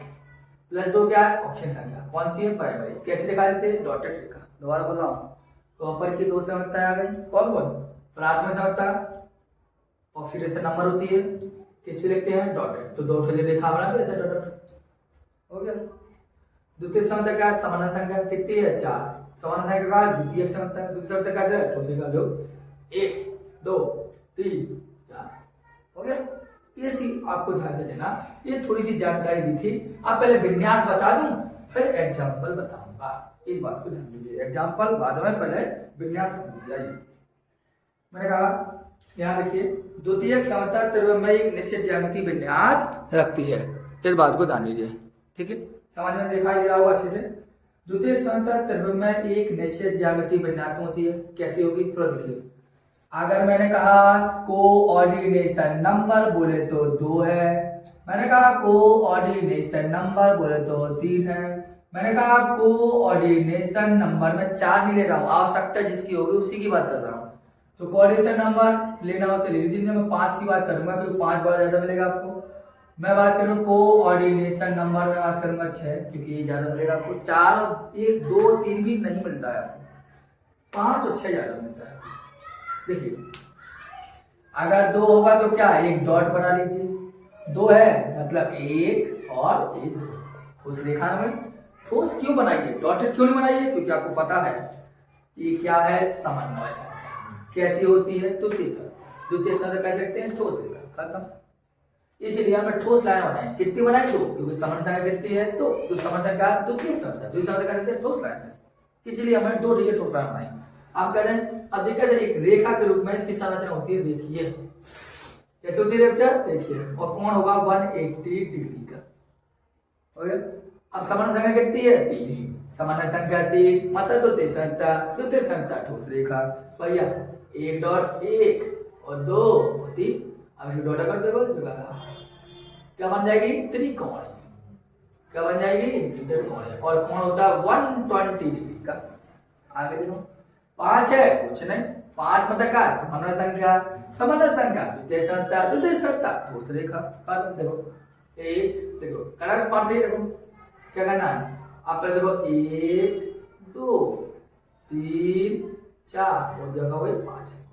डॉट कर देखो 1 डॉट। इस प्रकार बना सकते हैं आप। इस प्रकार मतलब ये त्रिकोणीय, देखो ऐसा दोबारा बता दे रहा हूं, अच्छे से बता दे रहा हूं। एक डॉट हो गया, 5 है तो भैया एक, दूसरा जो तीसरा, ये चौथा हो गया। अब पांचवा का करना है, डॉट कर लो, 1 2 3, तो कवन को जो त्रिकोणीय है, त्रिकोण बन गया। और अगर इधर से ऊपर से मिला दें ऐसो दो तरफ से दो प्राण बन जाए, इसका नाम हो जाता है त्रिकोणीय द्विपिरामिडीय। इस बात है ना। अगर समान संख्या 6 हो, अब कोण देखना, देखो कोण यहां से यहां कोण बनता है 120 डिग्री, और कोण यहां से यहां बनता है 90 डिग्री, अर्थात दो एंगल होते हैं, दो कोण होते हैं समान संख्या 5। देखो एक जी जो बनेगा बच्चा वो तो 90 का बनेगा, लेकिन यहां और यहां का बनेगा तो वो 120 का, तो दो एंगल हो सकते हैं। इसी प्रकार समान संख्या 6 हो तो समस्या में क्या करते हैं, एक बीच में 1 2, थोड़ा तिरछी हो गई, देखो 1 2 हो गए, 3 4 5 6, डॉटेड कर देखो कितना बढ़िया हो गया, हो गया। तो क्या बन गए, चतुष्फलकीय। ठीक हो गया, ये होगा चतुष्फलकीय। लेकिन अगर ऊपर से ऐसा करते हैं, मिला दें नीचे से करते हैं, तो आपके हिसाब से कहा है दो पिरामिड बन जाएंगे, इसका नाम है चतुष्फलकीय द्विपिरामिडीय। और चतुष्फलकीय जो द्विपिरामिडीय संरचना होती है वो एक प्रकार की ऑक्टाहेड्रल स्ट्रक्चर होता है, अर्थात अष्टफलकीय संरचना होती है। कैसी होती है, अष्टफलकीय संरचना होती है। ये कैसी होती है, ये षटफलकीय संरचना होती है। इस बात देखना, ये मैंने केवल आपको थ्योरेटिकल पोर्शन समझाया है। अब मैं इसका एक एग्जांपल लूंगा तो आपको और अच्छा लगेगा कि सेंट्रल मेटल की दो संरचना होती है, प्राथमिक संरचना, द्वितीय संरचना। प्राथमिक संरचना ऑक्सीजन संख्या होती है, द्वितीय संरचना समन्वय संख्या होती है। प्राथमिक संरचना हमेशा धनात्मक होती है और ऋणात्मक द्वारा संतुष्ट होती है। द्वितीय संरचना इलेक्ट्रॉन योग भरकर लिगैंड द्वारा संतुष्ट होती है, और द्वितीय संरचना लिख दिया। और द्वितीय संरचना में एक निश्चित ज्यामितीय विन्यास होती है, जो आपको दो तो कैसे चाहिए। यहाँ पर एक पॉइंट और भी है उनका जो मैं आपको बता दूं। यहाँ पर 5वें नंबर का पॉइंट बता दो, मस्तिष्क निकल गया था। क्या है कि सेंट्रल मेटल एटम हो या सेंट्रल मेटल आयन हो, दोनों प्रकार की संरचनाएं रख सकता है, दोनों प्रकार की संयोजकताएं रख सकता है, रख सकता है। इस बात को ध्यान रखना, मतलब केंद्रीय धातु परमाणु या केंद्रीय धातु आयन दोनों संयोजकताएं रख सकता है, इसमें कोई दिक्कत की बात नहीं। अब हम चलेंगे आपके लिए एग्जाम्पल के पास, इसको एक बार समझ लीजिए, देख लीजिए। देखिए अब क्वेश्चन को देख लीजिए आप लोग, इस बार जरूर समझ में आ रहा होगा। देखिए क्या क्वेश्चन कहता है, ये वो थ्योरी थी जो अभी आपने समझी, अब ये क्वेश्चन होगा, ये उसी थ्योरी के आधार पर क्वेश्चन सॉल्व करना है। क्या कहता है कि COCl3 into 6H2 and COCl3 into 5H2 and COCl3 into 4H2 and COCl3 into 3H2 की अभिक्रिया, मतलब सबकी अभिक्रिया एक एक करके AgNO3 से कराते, मतलब E की क्रिया पहले E से करा, E की अभिक्रिया फिर E से करा, E की फिर से, E की फिर से, तो क्या होता है AgCl के पहले मिला 3, फिर कराओ मिला 2, फिर कराओ मिला 1, फिर कराओ 0 अवशेष प्राप्त होते हैं।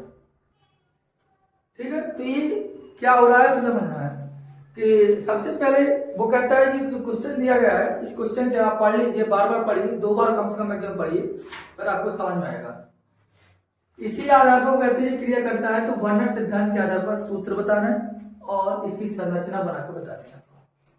4 कंपाउंड है और 4 संरचना बनती है। कैसे बनती है तो बता देंगे। मैंने कहा COCl3 6H3, देखिए यहाँ देखना, एक एक पॉइंट समझना, मैं देखूं ना देखूं, अब तुम क्वेश्चन को देखना पहला पॉइंट, क्योंकि अगर मैं देखूंगा तो देखिए इस एक एक करके देखते हैं हम अच्छे से कि COCl3 6H2 की क्रिया कहाँ है AgNO3 से।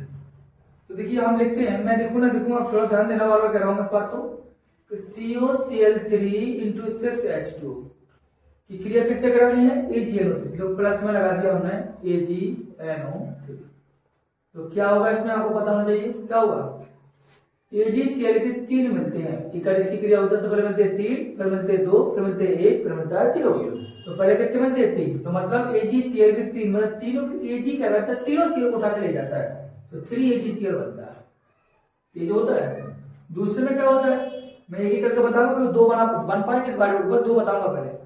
फिर क्या कहता है कि COCl3 इंटू, देखो ये लिखा है 5H2, किसी के लिए करेगा AgNO3, जो प्लस में लगा दिया AgNO3, तो क्या होगा आप जानते हैं, कितने मिलेंगे, 2 मिलेंगे। क्या मिलेंगे, AgCl के 2, तो Ag क्या करेगा, 2 DHCl लेके जाएगा, तो 2 AgCl, मतलब एक बचा है वहीं पर अभी, एक होगा। इसी प्रकार ये लेके जाएगा तो ये बचेगा, फिर 0 बचेगा। अब ध्यान से सुनना कैसे होगा, समझने का सूत्र बता रहा हूं मैं, फॉर्मूला कैसा बनेगा, ध्यान से सुनना, फॉर्मूला समझ में आएगा। देखिए पहले तो सबसे पहले हमेशा ब्रैकेट बनाइए, आपको कभी भी बनाना हो सूत्र तो सबसे पहले ब्रैकेट बनाइए, ठीक है। ब्रैकेट बनाएंगे सबसे पहले, क्या लिखेंगे आगे, वो कहता है Ag, मतलब इसकी क्रिया जब इससे होती है तो AgCl के 3 बनते हैं, मतलब Ag क्या करता है, तीनों Cl को लेकर भाग जाता है। Ag क्या करता है, तीनों Cl को लेकर भाग जाता है। तो भैया Ag क्या करता है, तीनों Cl को बाहर लेकर जाता है, बस तीनों के तीनों Cl को अलग कर दीजिए, अलग कर दिया हमने। Ag अगर तीनों Cl को अलग करता है तो तीनों Cl अलग कर दे, क्या बचा, CO बचा, तो CO तो हमेशा धातु के रूप में कोबाल्ट है क्या। अब क्या बचा, H2O बचा है, कितना बचा है 3, तो H2O का होल सेट, अर्थात सूत्र बन लो। यहां कैसे बनेगा, देखो ब्रैकेट बनाएगी, सूत्र बनाना हो, क्या कहता ये क्रिया करता है तो AgNO3 क्रिया करता है, AgCl के 2 जाते हैं ना, 2 जाते हैं, तो 2 बाहर निकालिए क्लोरीन, जितने के अलावा उतने बाहर निकालिए, 2 निकालिए। अब क्या बचा है, किनारे CO, बाकी क्या बनता है इससे से मतलब नहीं है। CO आपका 5H2 तो H2 का होल 5, और कितना Cl है, CO। अब इसका स्ट्रक्चर कैसे बनेगा, तो अगर संरचना बनानी है तो सबसे पहले इसकी दोनों के दोनों संरचनाएं पता लगाइए, दोनों के दोनों क्या कराइए, संरचनाएं पता लगाइए, तभी आपको क्लियर होगी। देखिए दोनों संरचना पता लगाएंगे तो कैसे देखना, कैसे पता लगाएंगे, देखिए तो CO है, CO की 2 संरचनाएं होती है, देखो ये लिखा है CO, कितनी संरचनाएं होती है, 2, primary valency, secondary. Primary valency होती है ऑक्सीकरण संख्या, और द्वितीय जो सेकेंडरी वैलेंसी होती है समन्वय संख्या। तो CO की दोनों वैलेंसी पता लगाइए, तो पता लगाने तो CO को मान लो x, H2 को मान दो 0 गुणा 6, प्लस Cl की मान की 1 गुणा 3 बराबर 0, तो आपको पता है x बराबर कितना है 3, इसका मतलब है CO की प्राइमरी वैलेंसी 3 है। समन्वय संख्या वाली वैलेंसी है तो H2 कितना, एक दंत तो लेंगे, तो 1 गुणा 6, तो द्वितीय संख्या होगी 6। ऑक्सीकरण संख्या भी निकालिए और समन्वय संख्या निकालिए, यही दोनों संख्या होती है, तो दोनों निकालिए तो आपको पता चल गया कि 2 वैलेंसी होती है, तो 6 है तो 1 2 3 4 5 और जो 6, ठीक। अब E की CO की प्राइमरी वैलेंसी क्या थी, 3 थी, वो किसके लिखते हैं, ऑक्सीजन संख्या, डॉटेड रेखा से देखो 1 2 और 3 हो गया। अब ठोस लाइन से देखो, प्राइमरी वैलेंसी ऋणात्मक लिगेंड द्वारा संतुलित होती है, तो ऋणात्मक कौन है, Cl, तो 1 Cl 2 Cl और 3 Cl। अब जे वाली वैलेंसी किस द्वारा संतुष्ट होती है, तो ये वैलेंसी होती है संतुष्ट किसके द्वारा, ये संतुष्ट होती है हमेशा लिगेंड के द्वारा। तो लिगेंड कौन है, H2, तो लगा दो H2, मतलब H2 H2 H2 H2 लगा दो H2O और H2O, ठीक है। तो एक संरचना आपकी इस प्रकार बनेगी, जो फॉर्मूला की संरचना इस प्रकार होता है। थोड़ा समझ में दिक्कत होती है तो एक बार वीडियो और देख लेना, फिर समझ में आ जाएगा। क्या देखना, इसी प्रकार इसकी संरचना बनानी तो भैया कोबाल्ट भाई आपको पता चल ही गया है कि कोबाल्ट की इस कंपाउंड में 2 प्रकार की संरचना है, एक समन्वय संख्या, एक संख्या। तो समन्वय संख्या के लिए ठोस लाइन 1 2 3 4 5 और 6, ठीक है, और 3 वैलेंसी है डॉटेड वाली से 1 2 और 3, ठीक। तो यहाँ क्या आएगी, इन पर आएगी क्या, क्लोरीन, तो एक क्लोरीन और दूसरी क्लोरीन, तो क्लोरीन है बाहर। आपका तीसरी क्यों लगाई सर जी, तो तीसरी इसलिए लगा सकते इसमें क्योंकि तीसरी क्लोरीन जो है वो लिगेंड है, और यहाँ क्या होती है ऋणात्मक, तो लिगेंड नहीं लगा सकते, लिगेंड इसमें लगती है नहीं है, लिगेंड कहाँ लगेगा यहाँ, जैसे जो Cl इधर H2O, इधर H2O, यहाँ भी H2O, यहाँ भी H2O। अब सर यहाँ क्या लगाओगे, अरे सो ये वाली समय तक गड़बड़ हो जाएगी। तो आपको पहले क्या बताया, आपको बताया है कि कोई भी मतलब ऐसा चाहिए कितने लगे, 1 2 3 4 लगे, अच्छा एक और है तो 5, ये 5 रहेगा, छूट रहा था आपका।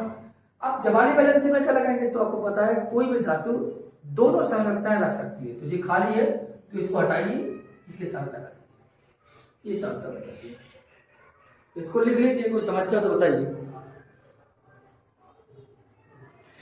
अगर हो गया हो तो देखो तीसरे कंपाउंड पर बात करते हो, चौथे पर बात करते हो, देखो अलग, ठीक है। देखिए तीसरे पॉइंट की बात क्या है, और इधर हम बात कर रहे हैं चौथे पॉइंट। तीसरा पर क्या कहता है, ए वाली हो गई, ये वाली अब बचे COCl3 इंटू 4H2, ये क्रिया करेगा किससे, AgNO3 से, जो करवा दी जिंदगी। तो क्या करता है, एक ले जाएगा और फिर अगला वाला G ले जाएगा, तो मतलब Ag जाएगा सेल से, तो केवल एक Ag सेल बनेगा। तो बस सूत्र बनाएंगे कैसे रहेंगे, ब्रैकेट उठाइए पहले तो, केंद्रीय धातु परमाणु लिख दीजिए पहले तो। अब क्या बचा, Ag क्या करेगा, एक Cl आया तो एक Cl बाहर निकाल दो, क्या बचा, अब H2 बचे 4 टे, तो लिखो भैया H2 का होल 4, कितना Cl 2, तो 2 Cl2, अब बाकी तुमको NO3 का है, Ag का है, तो ये हमारा गोली, इधर यहाँ कह रहा है तो COCl3 इंटू 6 नहीं कितना है 3H2 है, तो 3H2 आप क्या होगा, और ये क्रिया करेगा AgNO3 से, तो क्या कह रहा है वो कहता है 0 AgCl बनाता है, एक नहीं बनाते, तो सूत्र बनाना, तो ब्रैकेट उठाइए, अर्थात एक Cl बाहर नहीं निकलता है, तो कोबाल्ट धातु हो गई, H2O का होल थ्राइज कर दो, एक बाहर नहीं निकलता है तो तीनों Cl नहीं रख दो और बना दो संरचना। क्या बनाएंगे, कोबाल्ट उठाइए, कोबाल्ट की यदि आपने निकाली द्वितीय संयोजकता ठोस लाइन जो 6 होती है, इस प्रकार कर दी है। आपको पता है प्राइमरी वैलेंसी 3 होती है, तो भैया 1 2 एंड 3, यहाँ भी देखिए ऐसे, यहाँ पर 2 1 2 3 4 5 6, द्वितीय संयोजकता आपको पता है 3 ही है, और प्राथमिक संयोजकता। आप देखिए यहाँ इन ठोस लाइनों पर क्या आएगा, लिगेंड कितने हैं, 4 जी है, तो लगा दो H2 H2 H2 H2, आपका Cl भी तो लिगेंड है, अंदर है तो लिगेंड है, बाहर है तो ऋणात्मक ले, तो Cl और Cl। अब कोई बच्चा मुझे जी कमेंट करेगा क्या, इस यदि आपने H2 लगा दिया आगे तो ये गलत है क्योंकि बैलेंस ज्यादा हो गई। अरे जी आप अगर H2 लगाना है तो आप OH2 भी लगा सकते हैं, इसमें कोई दिक्कत नहीं है, मैं आपके लिए समझाने के लिए नहीं कर रहा हूँ, इसलिए मैं आपको सीधा कहते हैं H2 लगा दे, रख लीजिए, पता है बैलेंस ज्यादा होता है, नहीं गलत होता है बताना ऐसा। आप क्या एक Cl बाहर है तो एक Cl लगा दो यहाँ, आप 2 बैलेंस है तो इनको हटाइए, इधर से डॉट डॉट कर दीजिए, इधर इनको हटाइए, इधर से डॉट डॉट कर दीजिए, बन गया संरचना खत्म। यहाँ देखिए कितना है, 3 H2O, तो भैया एक H2O, दूसरा H2O, तीसरा H2O, और 3 ही तो है, 3 लिगेंड है तो एक Cl, दूसरा Cl, क्योंकि ये इधर इसलिए नहीं है क्योंकि ये लिगेंड है, तो इसमें कुछ नहीं है, तो इसको हटाओ, इसको हटाओ, इसको हटाओ, इधर लगा दीजिए। बस इस प्रकार संरचनाएं कहलाती हैं। इस टॉपिक के उपसंयोजी यौगिक लेसन के आज लास्ट होगा, जिनमें से क्वेश्चन काफी पूछे जाते हैं। BBT 4 कोऑर्डिनेशन कंपाउंड, उपसंयोजी के लिए BBT मतलब बैलेंस बॉन्ड थ्योरी, इसके अंतर्गत कई क्वेश्चन पूछे जाते हैं, जैसे कि आप बताइए कि BBT में क्वेश्चन जो पूछे जाते हैं उस क्वेश्चनों को मैं समझाने के लिए यहाँ उपस्थित हुआ हूँ, और वो क्वेश्चन कौन कौन से हैं वो क्वेश्चन मैं आपके लिए बता रहा हूँ। जैसे कि क्वेश्चन पूछा जाता है कि कोई कंपाउंड आपको दे दिया जाए, जैसे इधर कंपाउंड दे दिया जाए K4FeCN का होल 6, एक कोऑर्डिनेशन एक कंपाउंड है, और इस कंपाउंड में काफ़ी चीज़ें आपसे पूछी जा सकती हैं, जैसे कि इस कंपाउंड का रंग क्या होगा, दूसरी चीज, ये चुंबकीय गुण क्या है इसका, चुंबकीय गुण भी पूछा जाता है। या आपसे पूछ ले कि कोण क्या होगा, या आपसे पूछ ले कि ज्यामिति क्या होगी, ऐसी तमाम, या आपसे पूछ ले कि चुंबकीय प्रकृति क्या होगी। चुंबकीय गुण में ही चुंबकीय प्रकृति आ जाएगी, लेकिन अलग लग गया। या आपसे पूछ ले कि कौन, हमने आपको बता दिया। ऐसी तमाम चीजें आपसे पूछी जाएंगी, जो मैं अभी धीरे धीरे आपको समझाऊंगा। आपको समझना है धैर्यपूर्वक। ये कंपाउंड आपको इस प्रकार दिया जाएगा और आपसे कहा जाएगा कि बताइए रंग क्या होगा, चुंबकीय गुण क्या है, कोण क्या है, ज्यामिति क्या है, चुंबकीय प्रकृति क्या है, और ऐसी तमाम चीजें आपसे पूछ ली जा सकती हैं। उन चीजों को जानने के लिए हमें सबसे पहले कंपाउंड को अच्छे से समझना पड़ेगा। और कैसे हम समझेंगे, इस पर पाइए यहाँ पर बीबीटी में क्या पॉइंट की बात होती है, या क्या बताएंगे, या कैसे हम उनको हल करेंगे। तो हमेशा ध्यान देना, बीबीटी में सबसे पहले हमें इनर या आउटर ऑर्बिटल को छांटना पड़ता है या देखना पड़ता है। इनर और इनर मतलब आंतरिक जो कक्षक होंगी। देखो लेक्चर बड़ा हो सकता है, लेकिन अच्छा रहेगा आपके लिए, समझ लीजिए आप इतने क्वेश्चन में समझ जाएंगे सब। आंतरिक कक्षक हूं या जो बाह्य कक्षक होती हैं, उनको देखने के लिए वो कहता है। पहली बात ये जानना हमेशा।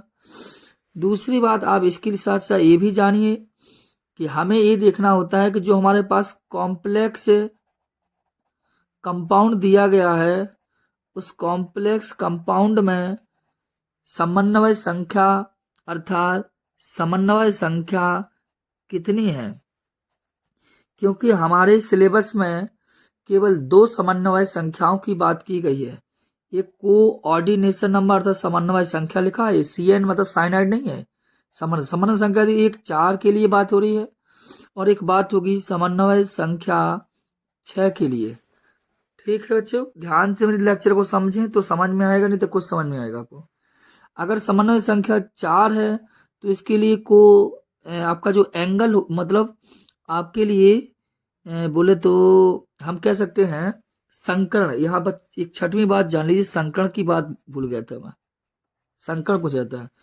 अगर समन्वय संख्या 4 है, इसका मतलब है 4 ऑर्बिटल खाली होनी चाहिए। अगर समन्वय संख्या 6 है, इसका मतलब 6 अगर समन्वय संख्या 4 है तो खाली कक्षक है 4 होना चाहिए।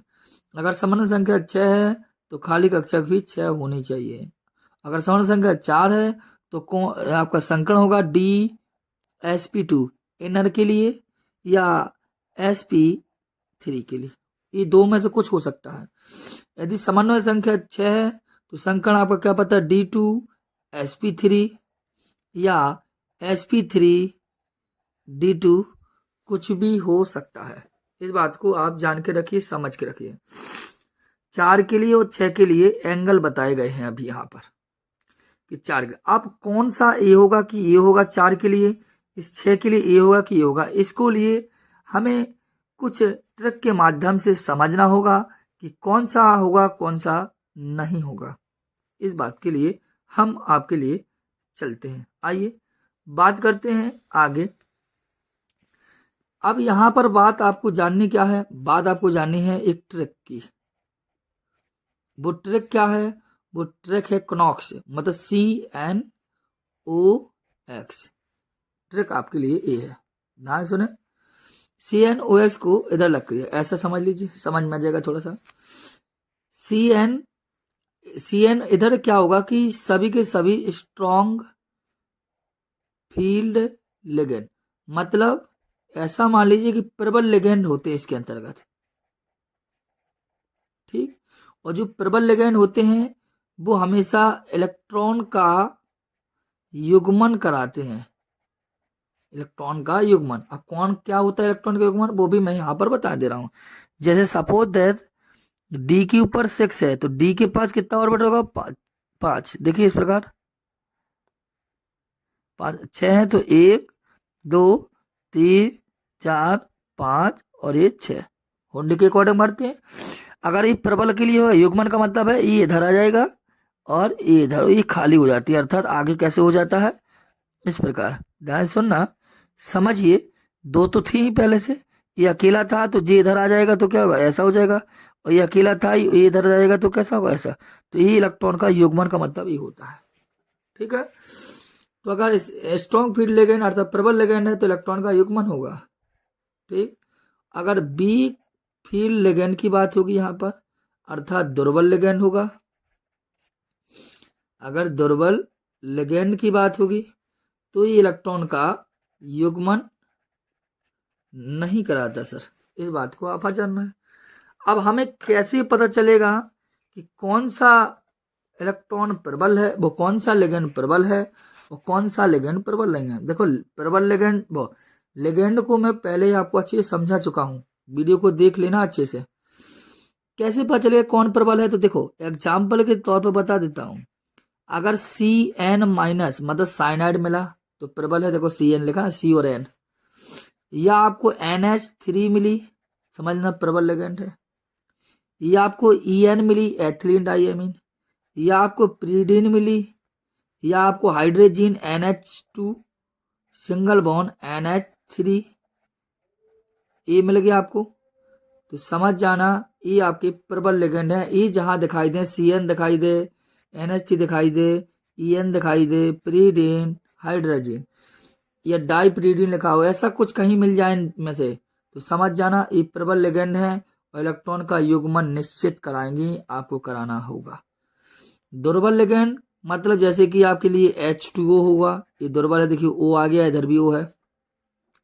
जैसे कोई भी हेलोजन हुआ, मतलब फ्लोरीन हुआ, क्लोरीन हुआ, ब्रोमीन हुआ, आयोडीन या कोई भी हेलोजन हो गया, ये आपका OH माइनस मिल जाए, ये दुर्बल लेगेंड होता है। या आपके लिए H2O हो गया, OH हो गया, हेलोजन, मतलब इधर में से कुछ मिल जाए आपको, तो आप समझ जाना। हम तो का ऑक्जिलेट मिल जाए, OX मिल जाए, तो ये जोन जोन मिल जाए तो समझ जाना ये दुर्बल लेगेंड है और इलेक्ट्रॉन का युग्मन नहीं कराएंगे, अर्थात ये ऐसा है तो वो ऐसा ही रहेगा, ऐसा नहीं हो सकता है। ठीक है, इतनी टाइम में आपने 8-9 मिनट में केवल इतना जाना कि क्या प्रक्रिया चल रही है आपकी। ठीक है, अब हम धीरे धीरे बात करेंगे कि कैसे, जैसे पूछा कैसे जाएगा, जैसे कंपाउंड दिया जाए, देखना पूछने का तरीका क्या होगा। देखो आपको क्या पता, ऐसा कंपाउंड दिया जाए, लिख दिया K4 FeCN का होल 6, एक कंपाउंड दे दिया, या आपसे पूछ लिया जाए, ऐसा पूछ लिया जाए, या क्या पता ऐसा पूछ लिया कि FeCN का होल 6 और -4, या आपको ऐसा भी पूछा जा सकता है, या आपसे ऐसा भी पूछा जाए। क्या पूछेगा, वही चारों पांचों चीजें, कौन कौन, रंग क्या होगा, चुंबकीय गुण क्या है, संकरण क्या है, ज्यामिति क्या है, चुंबकीय प्रकृति क्या है, संकरण क्या है, अनुचुंबकीय है कि प्रतिचुंबकीय है, रंगीन है कि रंगहीन है, कुछ भी पूछ सकता है। या आपको ऐसा पूछने से लेता है K3 Fe F6 -3 लगा दिया, या ऐसा लिख दे इसको Fe F6 और इधर -3, तो वही चीजें कुछ भी आपसे कंपाउंड देकर पूछा जाता है। आइए हम एक एक कंपाउंड पर बात करते हैं। चले, तो आप देखिए ये नया पेपर लिया हमने, एक कंपाउंड लेकर आपको समझाने का प्रयास करेंगे। चलिए, जैसे हमने लिया पहला वही लिया, हमने लिया FeCN का होल 6, थोड़ा ध्यान से समझ में, आराम आराम ही पढ़ा रहा हूँ, और -4 लिखा और कहा कि इसी में बताइए सभी चीजें, कौन कौन, रंग क्या होगा, चुंबकीय प्रकृति क्या होगी, चुंबकीय प्रकृति क्या होगी, तीसरा कोण क्या होगा, चौथा संकरण क्या होगा, और पांचवा ज्यामिति क्या होगी। ये कंपाउंड से समझ लीजिए, फिर जो कुछ पूछे तो आप करते रहना है। आइए, जब भी कंपाउंड को करना हो सॉल्व तो आप कुछ नहीं करें, जो कंपाउंड आपको दिया गया है उसी कंपाउंड पर चर्चा करिए। इससे पहले आप देखिए इसमें आपका सेंट्रल मेटल एटम क्या है, सेंट्रल मेटल एटम समझते हो ना, जिसे हम बोलते हैं केंद्रीय धातु परमाणु। देखो पुराने बहुत लेक्चर दिए हैं मैंने, उसमें आप पढ़ सकते, काफी हार्ड बोर्ड के लेक्चर दिए हैं, ये मैं रिटर्न बना रहा हूं। इसमें केंद्रीय धातु परमाणु कौन है, तो सर आप कहेंगे कि ब्रैकेट स्टार्ट हुआ, जो कुछ मिला वही केंद्रीय धातु परमाणु, लिख दिए केंद्रीय धातु परमाणु Fe। इस पर चार्ज कितना होगा देख लीजिए ना, Fe का निकाल लीजिए, Fe पर को मान लीजिए x, और प्लस Cn का होता है माइनस का 1 ऑन टू 6, इक्वल कर दिया माइनस का 4, तो x इक्वल निकलेगा प्लस की 2, और प्लस का 2 निकलेगा तो इस पर चढ़ा दीजिए प्लस का 2। इतनी समस्या खत्म। तो Fe2 प्लस केंद्रीय धातु परमाणु। अब देखिए समन्वय संख्या क्या है, तुरंत जो जो चीजें कहीं वो निकाल लीजिए। समन्वय संख्या मतलब Cn क्या है, coordination number Cn, coordination number कितना है, अब देखिए कोऑर्डिनेशन नंबर है Cn क्या है, एक धन तो लेंगे तो 1 इंटू 6 इक्वल होगा 6, मतलब समन्वय संख्या कितनी लगा क्या हो जाएगी अब क्या। अब इसके बाद जब लेगेंड क्या है ये भी निकाल लीजिए। लेगेंड क्या है, लेगेंड आपके पास Cn है, क्योंकि केंद्रीय धातु परमाणु के पास जो कोई बचता है वो लेगेंड होता है। लेगेंड क्या है, Cn माइनस, Cn है Cn माइनस होता है। लेगेंड कैसा है आपको अभी भी बताया, जस्ट देख लीजिए आप। Cn हो तो क्या है, देखिए यहाँ दिखाई दे रहा होगा, Cn होगा तो क्या होगा, प्रबल होगा वो, अर्थ इलेक्ट्रॉन का युग्मन कराएगा। तो देखिए Cn क्या है, स्ट्रॉन्ग फील्ड लेगेंड। जब स्ट्रॉन्ग फील्ड लेगेंड है तो इलेक्ट्रॉन का क्या कराएगा, युग्मन, तो बाद में देख लेंगे। आप ध्यान दिए समन्वय संख्या 6 है, इसका मतलब है खाली कक्षकें भी 6 होनी चाहिए। तो खाली कक्षक 6 होनी चाहिए, तो पहले आप करके देखिए कितनी खाली कक्षक मिलती है आपको। चलिए आगे दिखा, Fe है तो लिख लीजिए Fe2 प्लस है तो Fe2 प्लस उठाइए, इलेक्ट्रॉनिक विन्यास कीजिए तो Fe का परमाणु कौन कितना होता है 26। अगर Fe इसके अकॉर्डिंग कौन सी इनर्ट गैस है, वो है आर्गन, तो आर्गन ले लिया हमने। अब आपका आएगा 3d6 एंड 4s2 होता है। अब देखिए +2 है, इधर 2 आता है, तो +2 है तो उस पर कहते आ जाएगा 0 हो जाएगा, इलेक्ट्रॉन विन्यास कर लेना आप। अब D है तो D के लिए 5 कक्षाएं बना लीजिए, देखिए देख लीजिए बना लिए मैंने, इस प्रकार बना ली। S है तो S के लिए 1 ही बनेगी। अब देखिए इलेक्ट्रॉन का युग्मन करा के देखिए आप, मतलब इलेक्ट्रॉन को भर के देखिए। अब D की पर 6 है तो देखो 1 2 3 4 5 और ये जगह 6, और S के पास कुछ नहीं है तो कुछ नहीं भरेगा। अब लेकिन खाली कक्षाएं कितनी चाहिए, सामान्य संख्या कितनी है 6 सामान्य संख्या है, तो खाली कक्षाएं भी कितनी जाना है 6 है, कितनी 1। अब 1 है तो देखो 4s के बाद एक और आ सकती है, वो है 4p, तो p किनारे कितने होंगे 3, तो केवल कितनी मिली 1 2 3 और 4, चाहिए कितनी थी 6, है कितनी 1 2 3 और 4, तो चाहिए सामान्य संख्या है 6, तो हमें 6 कक्षाएं और चाहिए खाली। देखिए तो यहाँ 3 मिली। आप देखिए जब इतनी 3 1 4 कक्षाएं मिली, इसके बाद ये देखिए कि लेगेंड कैसा है, तो लेगेंड है आपका प्रबल, तो लिख दीजिए Cn माइनस प्रबल लेगेंड है, इसलिए इलेक्ट्रॉन का युग्मन होगा। इलेक्ट्रॉन युग्मन होगा मतलब क्या, ये इलेक्ट्रॉन जाएगा इधर और ये जाएगा इधर, तो बस कर दीजिए यहाँ पर 3d 4s एंड 4p। अब देखिए 3d का है, देखो बना ले 5 थोड़ा, s के लिए कई और p के लिए 3, देख लिए बना लिया ना। आपका इलेक्ट्रॉन युग्मन ये तो पहले से 2 थे ही, तो यहाँ 2 रख दीजिए, दिख नहीं रहा होगा, सॉरी सर ध्यान नहीं दिया। और यहाँ 1 और ये वाली क्या आएगी इसके साथ 2, एक अकेला था ही, एक और जाएगी तो क्या होगा 2। अब देखिए आपको कितनी मिली खाली कक्षाएं, यहाँ से आपको मिल गई हैं 6 खाली कक्षाएं, देखो 1 2 3 4 5 6, सामान्य संख्या कितनी थी 6 थी, और जब सामान्य संख्या जितनी होगी उतनी खाली कक्षाएं चाहिए होती। तो देखिए इनको मिला के दिख रही है, देखो डॉट डॉट करिए, देख लीजिए देखो, तो देखो कितना मिला, D की मिली 2, सो आगे D की मिली 2 तो आगे D कितनी है 2, सो D2, एक S की मिली तो S, और 3 P की मिली तो क्या होगा P3, तो संकरण आ गया ना, इसे बोलते हैं हाइब्रिडाइजेशन कंप्लीट हो गया। संकरण ऐसे निकालते हैं, दोबारा एक बार बता रहा हूँ, रिपीट कर लेना, ध्यान से समझना। पहले आपको कुछ नहीं करना है, जो कंपाउंड दे जाए उसमें देखिए केंद्रीय धातु परमाणु कौन सी है, सामान्य संख्या कौन सा है, लेगेंड देख लीजिए। इसके बाद जो कुछ हो उस केंद्रीय धातु परमाणु को उठाइए, इसका इलेक्ट्रॉनिक विन्यास कीजिए। इतना करने के पश्चात देखिए कि हमें हमारे पास सामान्य संख्या 6 है, तो 6 खाली कक्षा का चाहिए, सीधी सीधी बात है। जब 6 खाली कक्षा हो जाए, अगर मिल रही हो तो ठीक, नहीं तो देखिए इलेक्ट्रॉन का युग्मन हुआ कि नहीं होगा। तो इलेक्ट्रॉन का युग्मन देखा हमने तो करा दिया, तो 2 खाली कक्षा आगे से मिल गई, 1000 की जो संकड़ आपका आ गया। अब जब संकड़ मिल गया तो अब देखिए यहाँ से ही आपका ट्विस्ट चालू होता है, बहुत ध्यान से समझने की आवश्यकता होती है। क्या ट्विस्ट चालू होगा? अब देखिए अयुग्मित इलेक्ट्रॉनों की संख्या कितनी है? अयुग्मित इलेक्ट्रॉन की संख्या कितनी है बताइए आप। अयुग्मित इलेक्ट्रॉनों की संख्या कितनी है? अर्थ इलेक्ट्रॉन की संख्या मतलब स्मॉल एन कितना है? तो आप कहेंगे सर जी 0। क्यों? क्योंकि देखो यहाँ भी युग्मित, यहाँ भी युग्मित, यहाँ ऊपर नहीं देखा जाता है, यहाँ देखा जाता है। यहाँ युग्मित, यहाँ युग्मित, यहाँ युग्मित। सभी इलेक्ट्रॉन कैसे हैं? अयुग्मित है। अरे सॉरी, सभी इलेक्ट्रॉन कैसे हैं? युग्मित। मतलब अयुग्मित इलेक्ट्रॉन की संख्या कितनी है? शून्य।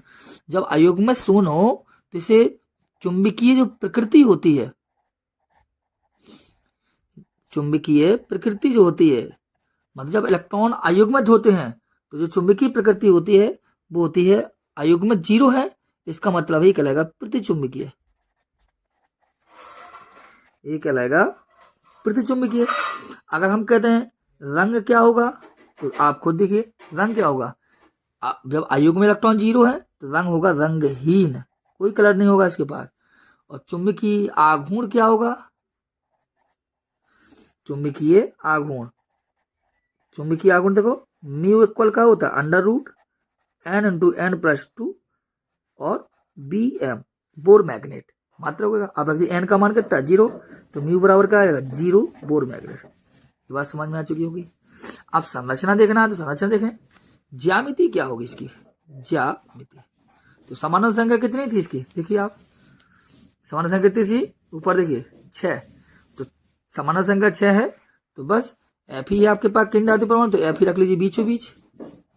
1 2 3 4 5 और ये 6, इस प्रकार आपका हो गया।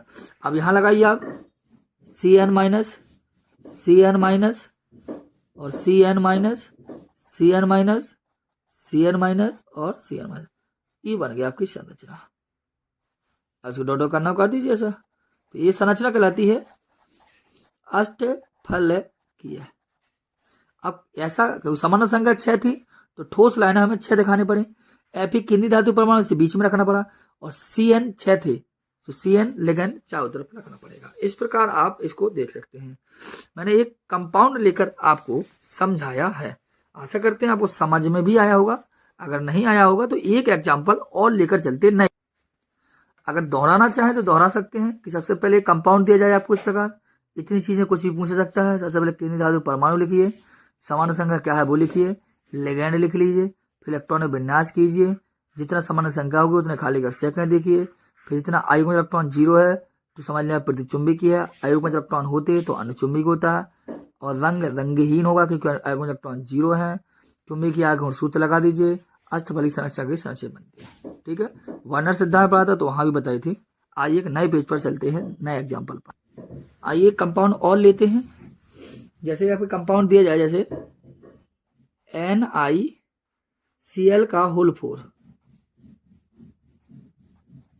और क्या हो जाएगा -2, इसमें निकालना है। तो सबसे पहले वही सेंट्रल मेटल एटम क्या है? Ni होगी। आवेश कितना होगा निकाल दीजिए, +2 निकलेगा, आप खुद करके देख लेना। अब आइए लिगेंड क्या है? लिगेंड क्या होगा? Cl माइनस है, क्योंकि Ni केंद्रीय धातु परमाणु तो जो कुछ बचा लिगेंड। समन्वय संख्या कितनी है? ध्यान समझ, एक बार और समझ लीजिए। अब कितनी है? 4। देखो Cl एक दन तो लिगेंड तो 4 निकलेगी। ठीक है, अगर समन्वय संख्या निकालते ना बने तो लेक्चर देख लीजिए, ज्यादा लिंक डिस्क्रिप्शन में दे देंगे हम, या पूरा मैराथन दे देंगे। इसका मतलब समन्वय संख्या 4 है तो खाली कक्षाएं कितनी होनी चाहिए? 4। ठीक है, आइए सबसे पहले क्या करेंगे, केंद्र धातु परमाणु जो दिया गया है उसको लिखिए, जगह है तो दे रख लेंगे। लिया कितना आवेश है? 2+। एटॉमिक नंबर कितना है? 28। करके देखेंगे। आर्गन इसके अकॉर्डिंग होता है अक्रिय गैस, क्या आएगा? 3D8 आएगा, एंड 4s पे क्या आएगा? 2 आएगा, यही होगा ना। लेकिन 2+ है तो इस पर क्या हो जाएगा? 0, कोई सड़ेगा नहीं, मतलब इलेक्ट्रॉन को दान कर दिया। D8 है, इसका मतलब D है तो 5 कक्षाएं बनाइए पहले तो, 1 2 3 4 5 8 हैं तो 1 2 3 4 5 6 7 और ये 8 4s है, बनाइए डब्बा। कोई समस्या है? हाँ, अब क्या आना है, 4s हो गया। इसके बाद देखिए अब क्या है, खाली कक्षाएं कितनी मिली, एक, होना कितनी चाहिए, 4। कैसे बता, समान संख्या 4 है तो खाली कक्षा कितनी चाहिए, 4। मिली कितनी है, एक। अब देखिए लिगेंड प्रबल है कि दुर्बल, हम जानते हैं कि हमने अभी अभी आपको पढ़ाया है या समझाया है कि देख लीजिए यहाँ पे, हम दोबारा देता हूं मैं, कि अगर H2O हो या X मतलब फ्लोरीन क्लोरीन ब्रोमीन आयोडीन हो तो ये दुर्बल कहलाता है, तो दुर्बल होगा तो इलेक्ट्रॉन का युग्मन नहीं होगा। तो है कैसा है, आप खुद देखिए। अब है कैसा, Cl कैसा है, एक दुर्बल है, मतलब वीक फील्ड लिगेंड है, और जब वीक फील्ड लिगेंड है तो इलेक्ट्रॉन का ये युग्मन नहीं करा पाएगा, इलेक्ट्रॉन का युग्मन नहीं करा पाएगा। लेकिन हमें खाली कक्षा चाहिए 4, क्योंकि समान संख्या 4 है, तो 4s की बात आता है 4p, तो उतार लीजिए, लिख लीजिए, और 3 कक्षाएं होती हैं इसकी। बस हो गया, आंसर आ गया। क्या करना है, इन्हीं तीनों को पकड़ लीजिए। तो संकरण क्या होगा, एक Si और 3p, तो sp3, ये आपका होगा संकरण। अब देखिए अयुग्मित इलेक्ट्रॉन कितने हैं, अयुग्मित इलेक्ट्रॉन की संख्या कितनी है, कितनी है, स्मॉल n इक्वल टू कितना, एक जी युग्मित नहीं है, एक युग्मित ये नहीं है, तो 2 हो गई अयुग्मित। तो अयुग्मित इलेक्ट्रॉन है तो क्या होगा, चुंबकीय प्रकृति क्या होगी, आप खुद जानते हैं। अयुग्मित है तो अनुचुंबकीय हो गया, इसके पहले एग्जाम्पल था तो प्रतिचुंबकीय था, ठीक है। अब अनुचुंबकीय प्रति क्या होगा, अनुचुंबकीय। रंग क्या हो जाएगा, रंगीन हो जाएगा। म्यू निकालना हो तो सूत्र लगा दीजिए, √n×n+2 बोर मैग्नेट, ठीक है। और इसे सूत्र लगा देंगे। अब संरचना ज्यामिति चाहिए तो कैसे, आपको जानते हैं केंद्र धातु परमाणु क्या है, Ni है, तो Ni को बीचों बीच रखिए। और कैसा संकरण कैसा आया, sp3, इसका मतलब है वर्ग समतलीय संरचना बनेगी, कैसी, 1 2 3 4, मतलब इस प्रकार डॉट डॉट होगा, वर्ग समतलीय होगी इस प्रकार संरचना। मतलब यहां लगा दीजिए क्या, आपका लिगेंड क्या था, Cl माइनस, Cl माइनस और Cl माइनस और Cl माइनस, इस प्रकार संरचना को नाम हो जाएगा सम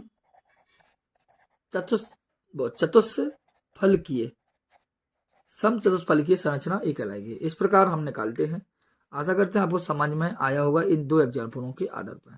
और एग्जाम्पल लेना चाहें तो और ले लीजिए, इतने में एक एग्जाम्पल और बता दे रहा हूँ, इच्छा हो आपकी तो एक एग्जाम्पल ले लीजिए मेरे हिसाब से प्रबल लिगेंड के लिए। जैसे मैं दे दिया आपको, सपोज दैट ZnNH3 का होल 4 और दिया +2, इसके लिए बात हो रही है। तो सबसे पहले ये सेंट्रल मेटल एटम क्या है, Zn, ठीक है। आवेश कितना होगा, NH3 पर 0 होता है तो +2 लगा दीजिए, ठीक है। अब लिगेंड क्या है, लिगेंड आपको पता है NH3 है, कोई आवेश नहीं था। समन्वय संख्या क्या है, समान संख्या 4 है, इसका मतलब 4 का मतलब 4 खाली कक्षा चाहिए। तो सबसे पहले Zn2+ को उठाइए, एटॉमिक नंबर 13, कौन सा इनर्ट गैस होगी, आर्गन। 3D क्या हो जाएगा 10, और 4s पे क्या होगा 0, D है, बना दीजिए, 1 2 3 4 5, 1 2 हो जाएगा, 3 4 हो जाएगा, 5 6 हो जाएगा, 7 8 होगा, 9 10, क्योंकि 10 है हो जाएगा। 4 है 0, लेकिन रखने का क्रम गलत है, और इधर हो जाएगा 4p। क्यों ले रहा हूँ 4p, क्योंकि समान संख्या 4 तो खाली कक्षा चाहिए, और इलेक्ट्रॉन की क्या है NH3 है, तो ये प्रबल लिगेंड है, और प्रबल लिगेंड का इलेक्ट्रॉन युग्मन होगा तो पहले से भी वो युग्मित है, तो अब कहाँ से युग्मित कराएंगे। हमें पता है कि 4p लेने की आवश्यकता नहीं थी, NH3 प्रबल लिगेंड है, अर्थात इलेक्ट्रॉन का युग्मन होगा, लेकिन इलेक्ट्रॉन का युग्मित पहले से है इसलिए नहीं होगा, तो संकरण क्या हो जाएगा sp3, सेम कंडीशन हो जाएगा। और देखो अयुग्मित इलेक्ट्रॉन है कितने हैं 0, तो 0 है तो क्या हो जाएगा प्रतिचुंबकीय, और प्रतिचुंबकीय रंग कैसा हो जाएगा, रंगहीन, और संरचना आपके पास वही है, ए वाली बन जाएगी। बस बीचों बीच जिंक रख देना, और चारों दिशाओं में NH3 लगा देना। इस प्रकार अगर इस प्रकार आप करोगे बार बार तो आपको अपने आप समझ में ही आ जाएगा कैसे क्या होगा। जैसे एक एग्जांपल मैं आपके लिए देता हूँ, कर देना K3FeCN का होल 6, एक कंपाउंड दिया, इसका वही प्रक्रिया रंग बताना, ठीक है, वही रंग बताना आप लोग, चुंबकीय गुण बताना और संकरण बताना, ज्यामिति बताना, इतनी चीजें आप बता के हमें कमेंट बॉक्स में आंसर देंगे। इस प्रकार आपका क्या हो गया कि ये जो उपसंयोजी यौगिक का एक क्वेश्चन जो बनता है, जो मैंने आपको यहाँ पर दिया है कि बीबीटी के लिए या बीबीटी में क्या क्या पूछा जाता है, वो यहाँ जानकारी दी थी कि सबसे पहले इनर आउटर ऑर्बिटल को देखना पड़ता है, मतलब खाली कक्षा का है कि नहीं है, कि तो कितनी समान संख्या होगी उतनी खाली कक्षा का चाहिए होती है। अगर समान संख्या 4 है तो या तो ये होगा या होगा, अभी हमने आपको बताया भी है। समान संख्या 6 हो तो या ये होगा ये होगा। तो ये ध्यान में रखना पड़ता है, और कौन कब इलेक्ट्रॉन युग्मित होगा कब नहीं होगा वो आपके सामने यहाँ पर। अगर CN NH3 EN प्रीडिन मतलब इस प्रकार है तो इलेक्ट्रॉन का युग्मन होगा, अगर ये इलेक्ट्रॉन प्लस से युग्मित है तो नहीं होगा, नहीं तो होना। वीक फील्ड है तो इलेक्ट्रॉन का युग्मन नहीं होगा, H2 हुआ, fluorine chlorine bromine iodine OH हुआ, कुछ भी हुआ, ये इलेक्ट्रॉन का युग्मन करा देंगे।